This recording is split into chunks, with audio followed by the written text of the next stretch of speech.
editor Shanghai Express ahan bada ojabung asigi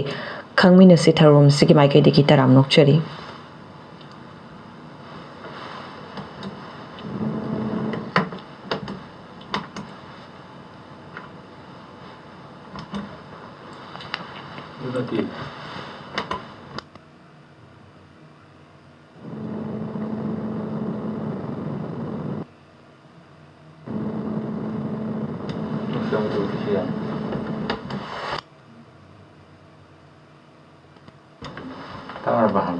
Oza tabireko loina na ngasigi thorom sibu sarugi abining basing na soi khoigi studio gi telephone number 8132880336 sari bai khoigi studio gi telephone number ase da dial to birak laga ngasigi ipau di yumpham moi sigi thorom basi sarugi abinana ba thorom sibu radio kuthang da tabiri ba ma di live streaming gi kuthang da ming tabiri ba mayam pumna makki mafam da han boina thamjage loina na koi ihan han boina public line ki telephone adumak lokacharage hello hello miss good morning taram nokchari good morning miss ai mayang phan chiraya wale kai gi jarama thokchom ni miss jarama thokchom tapiu karam ba I paudi pham moi ba wafam sing asigi lengsen biri ba ojada thambigani haibiu akhoi gi miss amadi akhoi guest po hama makta da ikai khumna bu sari khuram jeri tapiu miss akhoi gi adaki akhoi gi irang sigi matang da ai thojona masi maram da su khamjaba hijaba sunatdi ai ki thamui ga leiba penja da bakitang ai akhoi gi guest gi wahi khitang tajaning da ai tawjarakbani akhoi Manipur da leminari ba akhoi pulamaksina ama toina tang leminaraga akhoi gi Manipur sibu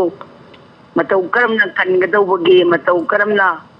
amuktang apunba haibadu matang amuktang oiminna si haidana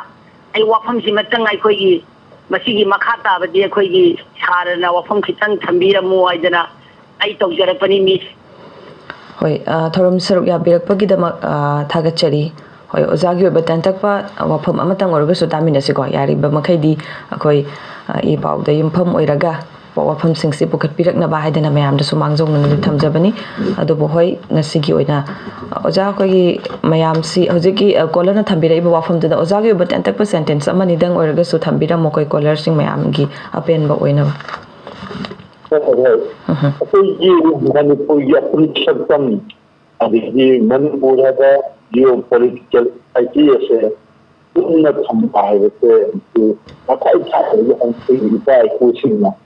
कभी मार्के थोड़ी तौना लाखनी तमवा नखनदना अंजन की अवारुंदगी पुनः लंदा खुदाइन को होना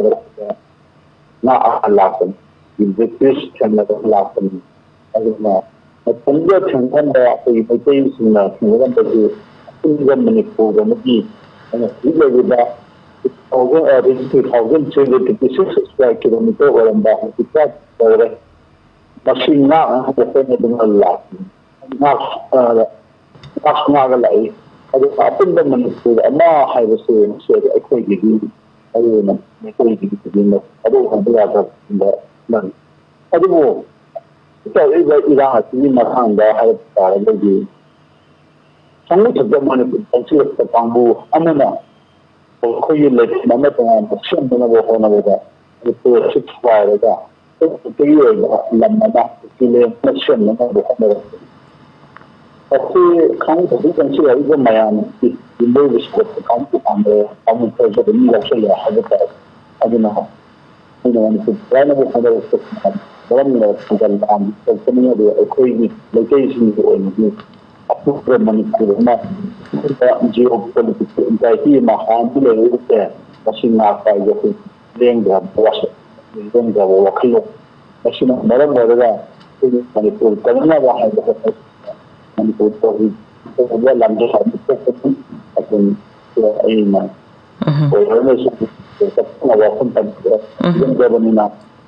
think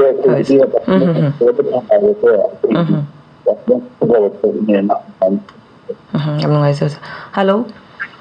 Hello, good morning, ma'am. Good morning, Taram Nokchari Takpio. I phone to the phone, minimum wishing guest to Takpio. India Myanmar border sambal khaba amasu FMR chanahankhibagi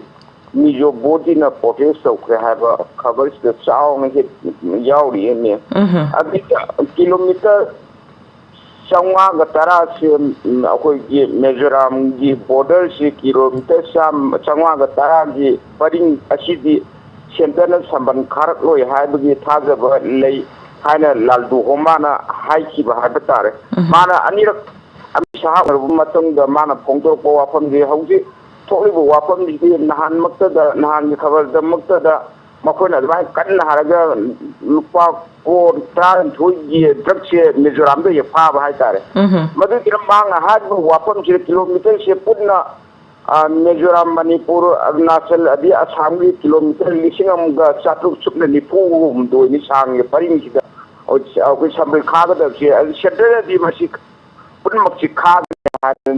di to misana adubo manga haribo wafam sina di makoyi drakla lon ban ngana fi do da thadu piu akoi chauki thabi ganu aduna Myanmar da leiriba singa moi ethnic oiba mari yamna nakna lei aduna makoi ga chatuk asin tawgi khudung chaba ma masina saman khaga din leire roi haibo wafam mam khang mana Kongtur be wafam sila GSK oi wafam diri kamani yeng dia bagai do khadikung thambirang em nungai thoram sarya birakpa ozai wakhalon taminase ko thagachari oi Mizoram ga Myanmar ga tanaba 510 kilometers which saman abin no hai digi hai digi wadi so ye Manipur da su na alipsi ne ko tada ko me an saman abin no hai madu ko ga demand hai tare ne kaigino da border ta ni se amaya da matana mai se station hai tare ne ana ina an to ni na ta sai kai da kuma da da ni ta fa sa ta na da kunna ta ni ram da ni ta ko wa is mutum da gina sai mai haji border station India ne shi ne na ne hana ta da ba मैं पाओगी तो कभी कभी बारे में हमें तो उनके नहीं है अभी वो पता है कि मुझे रिस्पॉन्ड तो हम कंट्री में लगा मैं तो हम कंट्री से अभी हम इंजन होगी तुम देख रहे हो और तो कंट्री में लगा मैं तुम जिदा मैंने पूछे वो अच्छा है हम तो पूछे वो बात से इलीगल इलीगल पता है जो खाना जब रिलेटेड नहीं अभी की मरी लेना होने है तो भले तो हम जो होगा अभी इलीगल इमिग्रेंट है तो हम इस अदेशाना कैसे इंटीग्रेशन करना तो ये राज इमिग्रेंट से मिल नहीं है अभी इसको पहले हावी है इसे मणिपुर की जबकि जब वो अब और बनती है तो हम तो आ ये कौन को ना तो ऐसा काफी ये तो जब कि ये भी थाले में गया और कुछ ले इस जगह पर पागल कुछ लगता है ना इतना पावर है तो जब कि मैंने समझा काम में कुछ और है और मैंने है अभी कुछ क्या है तो बॉर्डर भी हो ना बस मैं नंबर से हम पावर के ना नहीं है ये मैं कल खाने लगा तो सही जगह है मैं सब बुरा हो तो कुछ ना कितना चिंता होता है नाมันข้าวยาเลยไอ้เนี่ยแต่ไอ้เนี่ยไอ้ได้ก็มันเดี๋ยวก็มันอีกพอดีที่มันต้องมันดี1,600 kilometer 1,600 kilometer สังกัดโดยมาบดได้สมังข้าวที่ยากันที่เรียนสเปนโบทรานก็สู้รู้สึกมีความได้มีดิฉันพูดมาตั้งแต่มาให้เราจะเป็นยังไงअभी सुनो नहीं आज का काम करता है दम में नंबर में ये है टेंशन ज्यादा संभी है लोग से वो चले तो मैं आम में ले रहे अभी तो पानी भी है मैं जो खुला है ये जब तो ये है उसके खाना जाता है और उस ऑर्डर से टाइप है लगेगा है ना ये अगर मैं अब आने भी हम खाली चलागा और तीन आंसर हमारा मोड़ तो गया तो थोड़ा ये ना तो वो हो रहा है अदना अच्छी मतंग दी है अंदर यागो में ना वकले कौन तो खुदा जरांग नीति अंदर तरफ़ा ने कना उनकी किलोमीटर से भी खन गया तो यागो में ये राहती 1,600 अभी चीज़ सांगा जब ना बोल समन खादा से यागो में तो उधर याद थोड़ा ꯇꯧꯔꯒꯅꯤ ꯍꯥꯏꯅ ꯂꯥꯎꯊꯣꯛꯄꯒ ꯇꯧꯅꯤ ꯁꯣꯏꯗꯅ ꯇꯧꯔꯛꯀꯅꯤ ꯈꯜꯂꯦꯅ ꯈꯜꯂꯦ. Hello. Hello. Good morning. Kairatagi thongam na blik tawje madam. Takpiyo. Marup na badip karamba wafam thambigin haibi. Madam ngarang di pung mapan di TV pawamada may so thongam jamna lokhat sibaw imbam oiraga wafam gida magi wafam gida madam akoi gi hantak famgado ide sendi ni famgi da akoi gi kupi MLA di mathak di miyeng da disqualified tawna gi matang ama yaw gi jem da ama tung luring gi thidana haidi ama to oina tung hinaraga haiba moi tara gi disqualified tawgi matang ama yaw gi ba ada masida aina khanjen ni dona hamgadoriba numit mangani manungda thamgadoriba nithamdi yamna luba manipur gi di sabat sagatpa de school gi lambi thong adagi ama yamna kumna naina da budget nitham amadi oiba ada masida numit mangani gi manungda thamgadoi asagi laibak ki rauraba hujiki iran gi na maram oiraga hujiki mai hodana tawriba khanaba gi numit mangani gi manungi da khanaba gi parja gi apam bagi khitang thaidoga chakidra haibagi matang ama amuk khamjaraga sadagi aina khamjen mana manipur assembly da ju akogi kanagumba MLA kharana MLA vidan sabha phambagi yawning da bodagi moina masak na ba doctor dagi sadigi tasi puraga ai di sai tawdana nare aduna ai kan assembly phambagi yawje bang ngammaroi taina saigi nabi nadana doctor dagi sadigi silauraga tawba tangu maju yawda nateba ka adu lakadoriba hayeng hankit tarikunipan da phanggadoriba assembly da ju masi tawningai haningai leitera masi tawraga di masi MLA jingbi mathakta tonganba ail di mateng lauraga moi mathakta laukhatpa yabagi ail leibla aduga assembly tawba matamda aina sum thengnajarabada numit mangani natraga humni hapta amai manungda tawba assembly da thangna assembly di loi khanna yabagi mahutta marakta khangge suti leibugumba nongmaijing suti leibumba khalla marakta jeb leina na hotnari jigi maram gina kari dino haibagi matang hida yakoi sadagi khitang tajege ka thagatari madam yam noise thorom saru ya birakpagi damakta thagachari ko ojagi bawa khalon taminasi thagachari khandiyo wafamji yamna mruoiba wafamji oy adubu aina khumpada yadaba di sankiti adigi adanta akaya tikwa yawda nat adu ai khadredum hajiru tablighi tamje abtisje nimit tarani di orkasuti leite matu daidani oba taram mayam matuna le student of some marta japida kedum diga ya masan raga daya student marta tawba amma abuka sumu kai da bayan ka rin sosan ana ba ai kana da mai marta da kuma da makata na kada da taran to la ba ko le tin sun da sanin san da ban student da taran to ko ta an san da na adu so dum da gambiya adigi assembly ni kamsida doctor yisi pairaga laal ko hagasi ko irele da hubban faidi wakama tatta mai na da kale adu to kani hajji leite adigi asana ni na ba masangam da rumu madda doctor yisi tatta da sallo kadina ce da na kale adigi emele amu ko ni yisi assembly se manipur di highest board season meeting body actually yawa haibase mele yangi kwadi mele da wani bashi da mutta da ita ita da wannan da zan asu da la'oyi ne ta kai ba haibase bashi bai tanga ne ta tabo kan ni kai ni mele sara di wa di khadde da tuan wa fa ma ne da di moi di wa an da in sa na ma ta la lai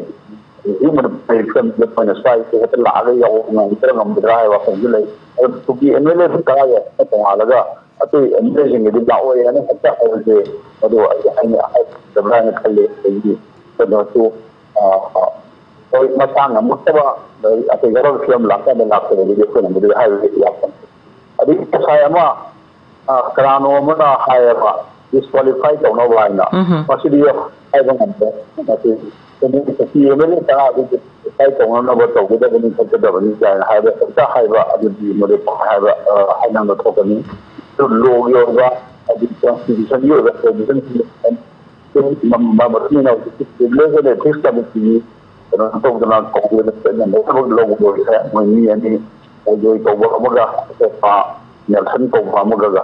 ꯃꯕꯥꯅꯤꯅ complain ꯇꯧꯔꯛꯄꯗꯒꯤ ꯑꯃꯅ MLA ꯇꯔꯥꯒ ꯇꯧꯔꯛꯄꯅꯤ ꯑꯃꯅ mayor ꯍꯥꯡꯁꯤꯡ ꯀꯝꯄ꯭ꯂꯦꯟꯒꯤ statement ꯇꯧꯈ꯭ꯔꯦ ꯄ꯭ꯔꯣꯁꯤꯗꯤꯡ ꯃꯊꯪ ꯂꯩꯈ꯭ꯔꯕꯅꯤꯅ ꯑꯗꯨꯒꯤ ꯃꯇꯥꯡꯗꯁꯨ ꯑꯦꯁꯦꯝꯕ꯭ꯂꯤꯁꯤꯗ ꯀꯔꯤꯒꯨꯝꯕ ꯄꯨꯈꯠꯂꯛꯑꯣꯏꯗ꯭ꯔꯥ ꯅꯪꯒꯗ꯭ꯔꯥ ꯍꯥꯏꯕꯗꯨꯃ ꯂꯩ ꯄꯨꯈꯠꯂꯛꯄ ꯌꯥꯏ ꯂꯩ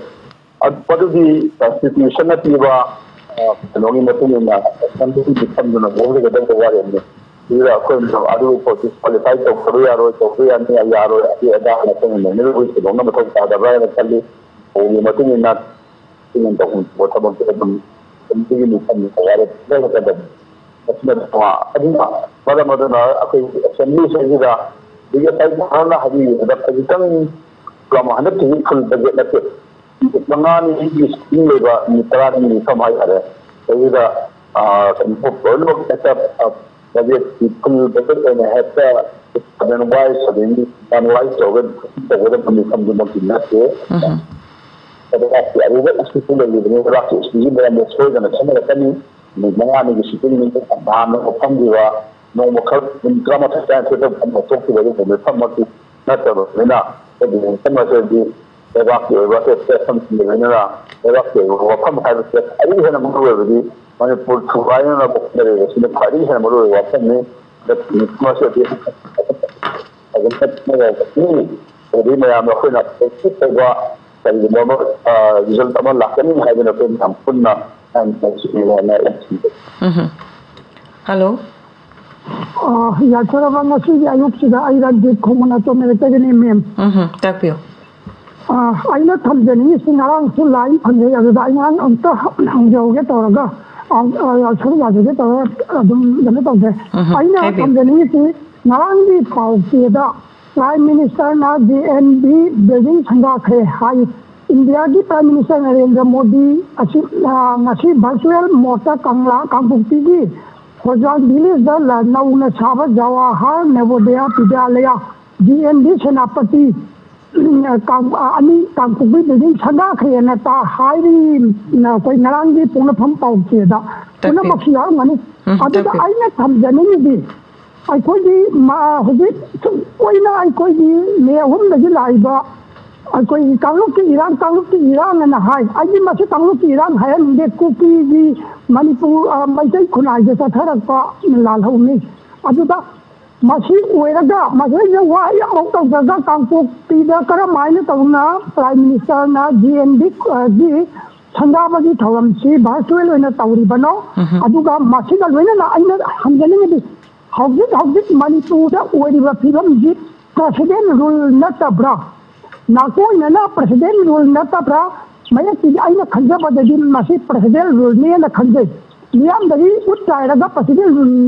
ꯃꯥꯜꯍꯟꯗꯕ ꯑꯃꯔꯣꯝꯗꯗꯤ ꯄ꯭ꯔꯁꯤꯗꯦꯟ ꯔꯨꯜꯅꯤ ꯈꯟꯖꯩ ꯃꯁꯤꯗ ꯑꯩ ꯏꯅꯥꯎ ꯏꯗꯤꯇꯔꯒꯤ ꯋꯥꯐꯝ ꯑꯃꯇꯪ ꯃꯤꯌꯥꯝꯗ ꯍꯥꯏꯕꯤꯔꯝꯃꯨ ꯇꯁꯦꯡꯅ ꯄ꯭ꯔꯁꯤꯗꯦꯟ ꯔꯨꯜꯅꯦꯅꯗꯤꯈꯟꯖꯩ ꯑꯩꯅ ꯑꯗꯨꯒ ꯑꯃꯨꯛ ꯂꯨꯈꯣꯠꯆꯩ ꯌꯥꯎꯒꯤ ꯀꯦꯁ ꯑꯃꯨꯛ ꯁꯨꯄ꯭ꯔꯤꯝ ꯀꯣꯔꯠꯅ ꯑꯩꯈꯣꯏꯒꯤ ꯈꯟꯅꯈ꯭ꯔꯦ ꯍꯥꯏꯕꯁꯤꯃꯁꯨ ꯃꯁꯤꯒ ꯃꯔꯤ ꯂꯩꯅꯔꯛꯀꯗꯣꯔꯤꯕ꯭ꯔꯥ ꯊꯥꯒꯠꯆꯔꯤ ꯄꯨꯝꯅꯃꯛꯄꯨ ꯌꯥꯝ ꯅꯨꯡꯉꯥꯏꯖꯩ ꯊꯧꯔꯝ ꯁꯔꯨꯛ ꯌꯥꯕꯤꯔꯛꯄꯒꯤꯗꯃꯛꯇ ꯊꯥꯒꯠꯆꯔꯤ ꯑꯣꯖꯥꯒꯤ ꯑꯣꯏꯕ ꯋꯥꯈꯜ ꯄꯥꯎꯈꯨꯝ ꯇꯥꯃꯤꯟꯅꯔꯁꯤꯀꯣ ꯑꯗꯨꯗꯤ ꯊꯥꯒꯠꯆꯔꯤ ꯏꯈꯣꯏꯅ ꯊꯝꯕꯤꯈꯤꯕ ꯂꯨꯈꯣꯡꯆꯩ ꯖꯧꯒꯤ ꯋꯥꯐꯝꯗꯣ ꯈꯪꯅꯗ꯭ꯔꯦ ꯍꯥꯏꯕꯗꯤ ꯊꯝꯕ ꯊꯝꯗꯕ ꯑꯗꯒꯤ ꯑꯇꯩ ꯑꯇꯩ ꯏꯁꯨ ꯃꯌꯥꯝꯒ ꯂꯩꯔꯤꯕ ꯍꯧꯖꯤꯛ ꯂꯩꯔꯤꯕ ꯃꯌꯥꯝꯗꯨꯒ ꯃꯔꯤ ꯂꯩꯅꯗꯦ ꯃꯥꯒꯤ ꯄ꯭ꯔꯣꯁꯤꯗꯤꯡ ꯆꯠꯄ ꯃꯇꯝꯗ ꯃꯇꯨꯡ ꯏꯟꯅ ꯃꯣꯏ ꯂꯦꯝꯅꯁꯤ ꯋꯥꯈꯜ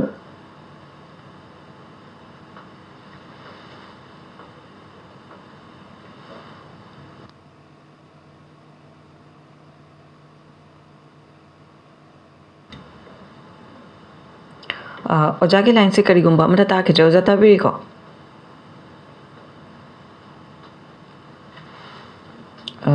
अखोई ओजागी लाइन से करीमत तानाखिद्रे अदुना नौना अमुतंग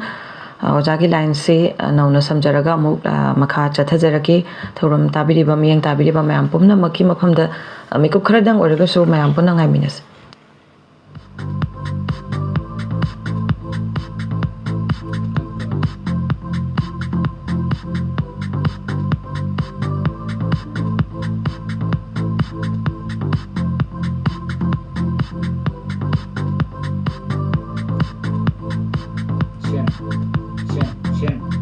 Shin. Makada.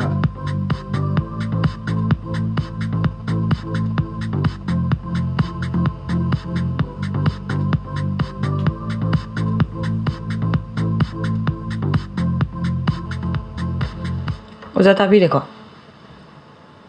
हेलो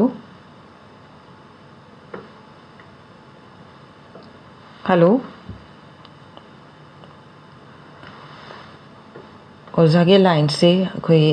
नेटवर्क नुआइतब्रा नत्रगा कोई टेक्निकल कोई खुदोंग चादबा खरदगिरा लाइन से अमुकसो हना तानद्रे अमुतंग सेकेंड खरदंग ओरगसो मयाम पुन्ना ngaiminas अमुतंग हना चेक तौसके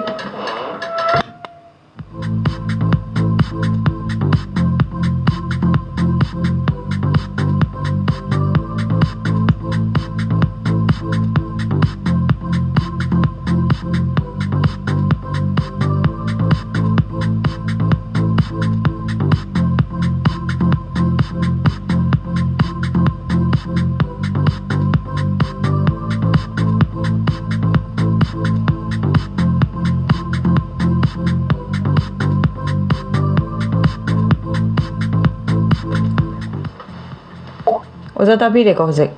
होय ताजरे कोई सोमदगी करिगुंबा साउंड अमत ताबा फंक्शदबा ओजा दुनने लाउड स्पीकर गुंबा तौबिब्रो ओजागी से सिजनबीब्रो स्पीकर सिजनबने होय लाउड स्पीकर सिजनबा दुना सुनि किदंग केनो तो यारे अयो अम्मा बुथलगे सेंबा केनो तोइसे होय मरक्ता सु दुम थंबियो जा केसु कायबे लेते अदो हजिक ममांगी कोलना थंबिरेम बवाफम मखा जथबियो अदुने हजिक मा हि कोलर होय इयाम्बा सि अतोमनजिन थंबिगिबा वाफमदुदा लुकोसै जोगी केस की मतांग अमा सुप्रीम कोर्ट हियरिंग जथबदुदी मागी लोगी ओइबा अदि कोर्ट की ओइबा प्रोसीडिंग मखा सुम चथरकतनि मदुदी थोदोना सहिदा मनपुर ले केंगा थोदोना मरि लेनदि महाना थंजगे अदो अखोय होय यामनो आइतबा हाइदारे honourable prime minister Shri Narendra Modi ना मणिपुर की इशूसी की मतांगदा पार्लियामेंट की वांगमदा हाइदारेने लाप लंबीदा मणिपुर थोखिबा नुपीएनी की थबदो अमा नेकेट पेरेड अमगी मतांगदा वही मसे खरा हाइमन नोजि फो वामबो ngamde सुमाइना वा ngamदबो मतम जेदा मणिपुर की तोखाइबा एडमिनिस्ट्रेशन तालिबा अखोयगी कुकी एमएलए सिंगदिगी मरकता अमना इनिशिएट तौबा मिनिस्टर हाइदारेने मिनिस्टर नेमसा गिगेन माना मरुने तौरकांदा होय कांपोपीदा साबा अदुगुंबा जेएनबी गवर्नर विद्यालय अमा संगाबददी फर्चुअल ओरबसु प्राइम मिनिस्टर ना यावदना खोतना तौबा सैजिदा मयामदे यामना पेनदबा नुवाइतबा मा पोपाइसे मसाना ताबने मणिपुर की इशूज ददी कारिमता हाइद्रगा हाइबदु थोदोंना मरुगी इशूदुगी वा ngamगिबसु लेते अदुगा स्कूल लमा कोई सुमी जेएनबी है सेंटर की मीटिंग मखादा साबा सेंटर सापुथोगा साबा अदुगुंबा स्कूल ने याम फजन साउंड सारे संगाबियो हैबदा माना दिल्लीदा फमना पर्चुलेना संगारपा आई जेजिदा मयाम जी अंगप नोइतबो फोदबदि नते कोई संगागनु अदिगी प्राइम मिनिस्टर अदु मथोंद सरु यानु ना हेक्ता हाइबगी वादि नते मणिपुर की लुरब इशूजददी साउरब इशूजददी करिमता हाइद्रकांदा हेक्ता अदुदा यावदुगी पेनदबदुगी वादुनी कहि अदु गाबदुदी कैसु अकाइबा लेके हैना अदुम खले अफबा डेवलपमेंट ने अफबा लमीदा लाखने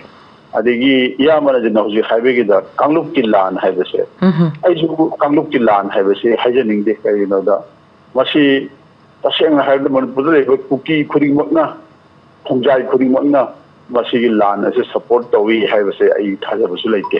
करिनोदा इलीगल इमिग्रेंट खरना अदि मोइबु सोगत खरना अदो हगिति सत्रक लाने अदुना अखोय अहानबद ꯇꯣꯀꯣꯃꯤꯅꯕꯨ ꯑꯣꯏꯔꯁꯨ ꯆꯤꯡ ꯀꯨꯀꯤ ꯅꯥꯔꯀꯣ ꯇꯦꯔꯣꯔꯤꯁ ꯍꯥꯏꯔꯤꯁꯦ ꯀꯨꯀꯤ ꯈꯨꯗꯤꯡꯃꯛꯄꯨ ꯍꯥꯏꯕ ꯅꯠꯇꯦ ꯃꯌꯥꯟꯃꯥꯔꯣꯝꯗꯒꯤ ꯆꯪꯁꯤꯜꯂꯛꯄ ꯑꯗꯒꯤ ꯁ꯭ꯋꯥꯏꯗ ꯂꯩꯕ ꯗ꯭ꯔꯒꯀꯤ ꯊꯕꯛ ꯇꯧꯕ ꯄꯣꯄꯤ ꯊꯥꯔꯤꯕ ꯁꯤꯒꯨꯝꯕ ꯀꯥꯡꯕꯨ ꯑꯗꯩ ꯈꯨꯠꯂꯥꯏ ꯄꯥꯏꯕ ꯀꯥꯡꯕꯨ ꯃꯣꯏꯒꯤ ꯇꯣꯉꯥꯟꯕ ꯀꯤꯡꯗꯝ ꯑꯃ ꯍꯥꯏꯒꯗꯥꯔꯦ ꯃꯣꯏꯒꯤ ꯀꯔꯤ ꯍꯥꯏꯇꯥꯔꯦ ꯃꯣꯏꯒꯤ ꯇꯣꯉꯥꯟꯕ ꯀꯟꯇ꯭ꯔꯤ ꯑꯃ ꯁꯦꯝꯒꯦ ꯂꯝ ꯑꯃ ꯁꯦꯝꯒꯦ ꯁ꯭ꯇꯦꯠ ꯑꯃ ꯁꯦꯝꯒꯦ ꯍꯥꯏꯕꯒꯤ ꯋꯥꯈꯜꯂꯣꯟꯗ ꯃꯣꯏꯒꯤ ꯃꯣꯏ ꯈꯛꯇꯒꯤ ꯑꯣꯏꯕ ꯑꯃ ꯁꯦꯝꯒꯦ ꯍꯥꯏꯕꯗ ꯑꯗꯨꯒꯨꯝꯕ ꯈꯨꯠꯂꯥꯏ ꯄꯥꯏꯕ ꯀꯥꯡꯕꯨꯗꯨꯉꯣꯟꯗ ꯆꯠꯊꯔꯛꯄ ꯂꯥꯟꯅꯤ ꯀꯨꯀꯤ ꯄꯨꯝꯅꯃꯛ ꯆꯠꯊꯔꯛꯄ ꯅꯠꯇꯦ ꯇꯧꯕꯇꯕꯨ ꯃꯣꯏꯅ ꯆꯠꯊꯔꯛꯄ ꯂꯥꯟꯁꯦ ꯑꯩꯈꯣꯏꯒꯤ ꯃꯩꯇꯩ ꯍꯥꯏꯕ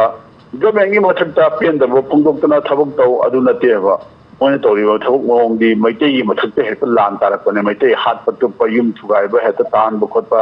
ꯃꯣꯏꯅ ꯈꯔ ꯗꯣꯃꯤꯅꯦꯠ ꯇꯧꯕ ꯀꯌꯥꯅ ꯃꯐꯝꯗꯤ ꯍꯧꯔꯛꯄꯅꯤ ꯑꯗꯨꯅ ꯃꯗꯨꯁꯨ ꯃꯣꯏ ꯃꯌꯥꯝ ꯄꯨꯂꯞ ꯂꯣꯏꯅꯃꯛ ꯌꯥꯎꯁꯜꯂꯒ ꯃꯣꯏꯒꯤ ꯑꯣꯏꯅꯗꯤ ꯀꯨꯀꯤ ꯍꯥꯏꯕ ꯀꯥꯡꯕꯨꯁꯤꯅ ꯄꯨꯂꯞ ꯑꯣꯏꯅ ꯆꯠꯊꯔꯛꯄ ꯂꯥꯟꯅꯦꯕ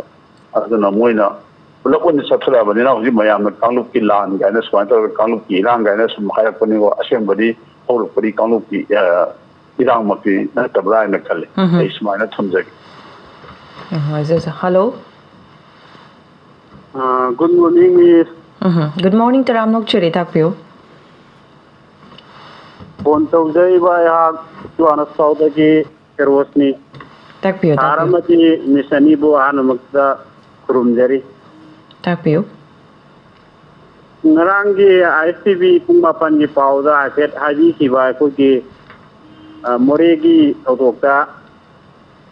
aikogi postingda aikogi angapa phangna pijapithakpa tawroi haina kupina utnai kibado atang komthoe haina pau amkhak tajakiba Takpiyo. aduga makoina komthoribasi tasana komthoabra natragana adum makoigi tinda tap tawraga adum hana gi tumaina tawribra haibadugi asengba report phangagara akoigi Chusampur line gi ban blockade tawramba ima event mayam singa tawrambado khara makai amak komthoe na haijisiba aina lakchani di masti akoigi tawba yae na dum tawri adu akoigi ehemni mifamgi tanja maya je silakpagi makoina ta to senari bra natragana kamai tawribano madu sengna akoigi engna warabanina ade akoigi tarak sahingna ba tanja hida itahi adum tension targa laiba matam hida makoina sumaina mutai ve sibam da tawbasi aduki mate hangai leitana koi yenjade aduga ani subo mana akoigi hojik seba irang gi mangoinana akoigi parja singsi sana basingki aduki mate angna tangre tara hinda bu yaure hena lawe ai aduga akoigi sakagi naphagi singsi akoi yelaroi haina mantri mandor thamnai basing jina lepi rabra na tagana kamai tawbano masti makatanga bonanai gestagi marikumbo khomgat thambina ba haina nolsere Yam nungaijai thoram saru yabirakpagidamakta thagachari ko ozadagi taminasi ꯍꯧꯖꯤꯛꯀꯤ ꯃꯣꯔꯦꯗ ꯑꯩꯈꯣꯏꯒꯤ ꯂꯩꯔꯤꯕ state security ꯐꯣꯔꯁꯇ ꯏꯁꯤꯡ ꯐꯥꯎꯕ ꯄꯤꯔꯣꯏ ꯑꯗꯨ ꯇꯧꯔꯣꯏ ꯀꯥꯏꯅ ꯍꯥꯏꯕꯁꯤ ꯍꯣꯏ ꯈꯔ ꯀꯣꯝꯊꯣꯛ ꯈꯣꯠꯇꯣꯛꯄ ꯂꯩꯔꯝꯕ ꯌꯥꯏ ꯑꯗꯨꯕꯨ ꯍꯧꯖꯤꯛ ꯂꯩꯔꯤꯕꯁꯤ ꯃꯣꯏꯗ ꯁꯥ ꯌꯣꯟꯕꯁꯤꯡ ꯑꯗꯒꯤ ꯁꯥ ꯁ꯭ꯇꯦꯠ ꯐꯣꯔꯁꯇ ꯄꯤꯔꯝꯕꯗ ꯂꯨꯄꯥ ꯂꯥꯈ 1.5 ꯍꯥꯏꯕ꯭ꯔꯥ 2.5 ꯍꯥꯏꯕ꯭ꯔꯥ ꯐꯥꯏꯟ ꯇꯧꯕ ꯑꯗꯒꯤ ꯄꯣꯠ ꯆꯩ ꯆꯥ ꯅꯨꯡ ꯐꯥꯎꯕ ꯄꯤꯊꯔꯝꯕꯗ ꯂꯨꯄꯥ ꯑꯗꯨ ꯐꯥꯏꯟ ꯇꯧꯕ ꯒꯥꯏꯅ ꯑꯗꯒꯤ दुकान थिंगनब गायब पॉलिसी मोई लई सेंगना हारबदी कनोनिदा खनब सुम हौबनी मोईदी खनब हौरी मोई मोईद तुंजब लई खनब हौरगा सोमदगी पाखुम हला कांदा कोइना नोई कापसलई तौरिसिनी नोई पकाप कापसलई बफर जोन न खाय हाय खाइदे हाय अदगी बफर जोन खायबसु खाइद्रबसु चिंगदोनदगी नोई कापथरपद तपाकदे दुम तारिनी बफर जोन की वांगमद चंगसलगा थबक तौबनते आजु नोई मरुदुदी बफर जोन वांग योक्सलई अदुना मोईगिदी कुकी मिलिटेंट सिंग कुकी इमिग्रेंट सिंग मोईबु सपोर्ट तौब कांबुगिदी मैतैगा खनबा हाइबसे मोईदी इंडिया गवर्नमेंट मांगदी याम उपपाने खनरे तो मोइना जकोय हाले अखोयु पाइतगना हाले मोइना हौरपनी गायना हारगा लेमिनबा याद्रबेना अखोयगी तोखाइना अखोयसे दुम लेजगे तोखाइना ꯇꯥꯕ ꯄꯤꯌꯨ ꯍꯥꯏꯁꯦ ꯃꯁꯤ ꯐꯪꯅꯅꯕ ꯍꯣꯠꯅꯕꯗ ꯃꯣꯏꯗꯤ ꯁꯤꯕ ꯅꯥꯕ ꯆꯪꯗꯦ ꯀꯔꯤꯝꯇ ꯈꯟꯗꯦ ꯃꯤꯑꯣꯏꯕꯒꯤ ꯇꯧꯐꯝ ꯊꯣꯛꯄ ꯑꯗꯒꯤ ꯇꯧꯍꯩꯕ ꯇꯧꯍꯩꯗꯕ ꯃꯗꯨ ꯑꯗꯨ ꯃꯣꯏꯗ ꯑꯃꯠꯇ ꯂꯩꯕ ꯅꯠꯇꯦ ꯃꯁꯤꯗꯤ ꯃꯌꯥꯝꯅ ꯏꯈꯪ ꯈꯪꯅꯔꯕ ꯋꯥꯅꯤ ꯃꯁꯤꯗ ꯍꯟꯖꯤꯟ ꯍꯟꯖꯤꯟ ꯍꯥꯏꯅꯔꯨꯕꯒꯤ ꯀꯥꯟꯅꯕ ꯂꯩꯇꯦ ꯑꯗꯨꯅ ꯈꯟꯅꯕ ꯄꯪꯍꯧꯗ ꯍꯧꯒꯅꯤ ꯈꯔ ꯀꯣꯝꯊꯣꯛꯏ ꯀꯣꯝꯊꯣꯛꯇꯦ ꯒꯥꯏꯁꯤ ꯑꯩꯈꯣꯏ ꯃꯁꯤ ꯇꯁꯦꯡꯅ ꯍꯥꯏꯕꯗ ꯄꯥꯎꯁꯤ ꯇꯁꯦꯡꯅ ꯈꯪꯕ ꯉꯝꯗꯦ ꯑꯩꯈꯣꯏ ꯀꯩꯅꯣꯅ ꯑꯩꯈꯣꯏꯒꯤ ꯔꯤꯄ꯭ꯌꯨꯇꯦꯠ ꯑꯩꯈꯣꯏꯒꯤ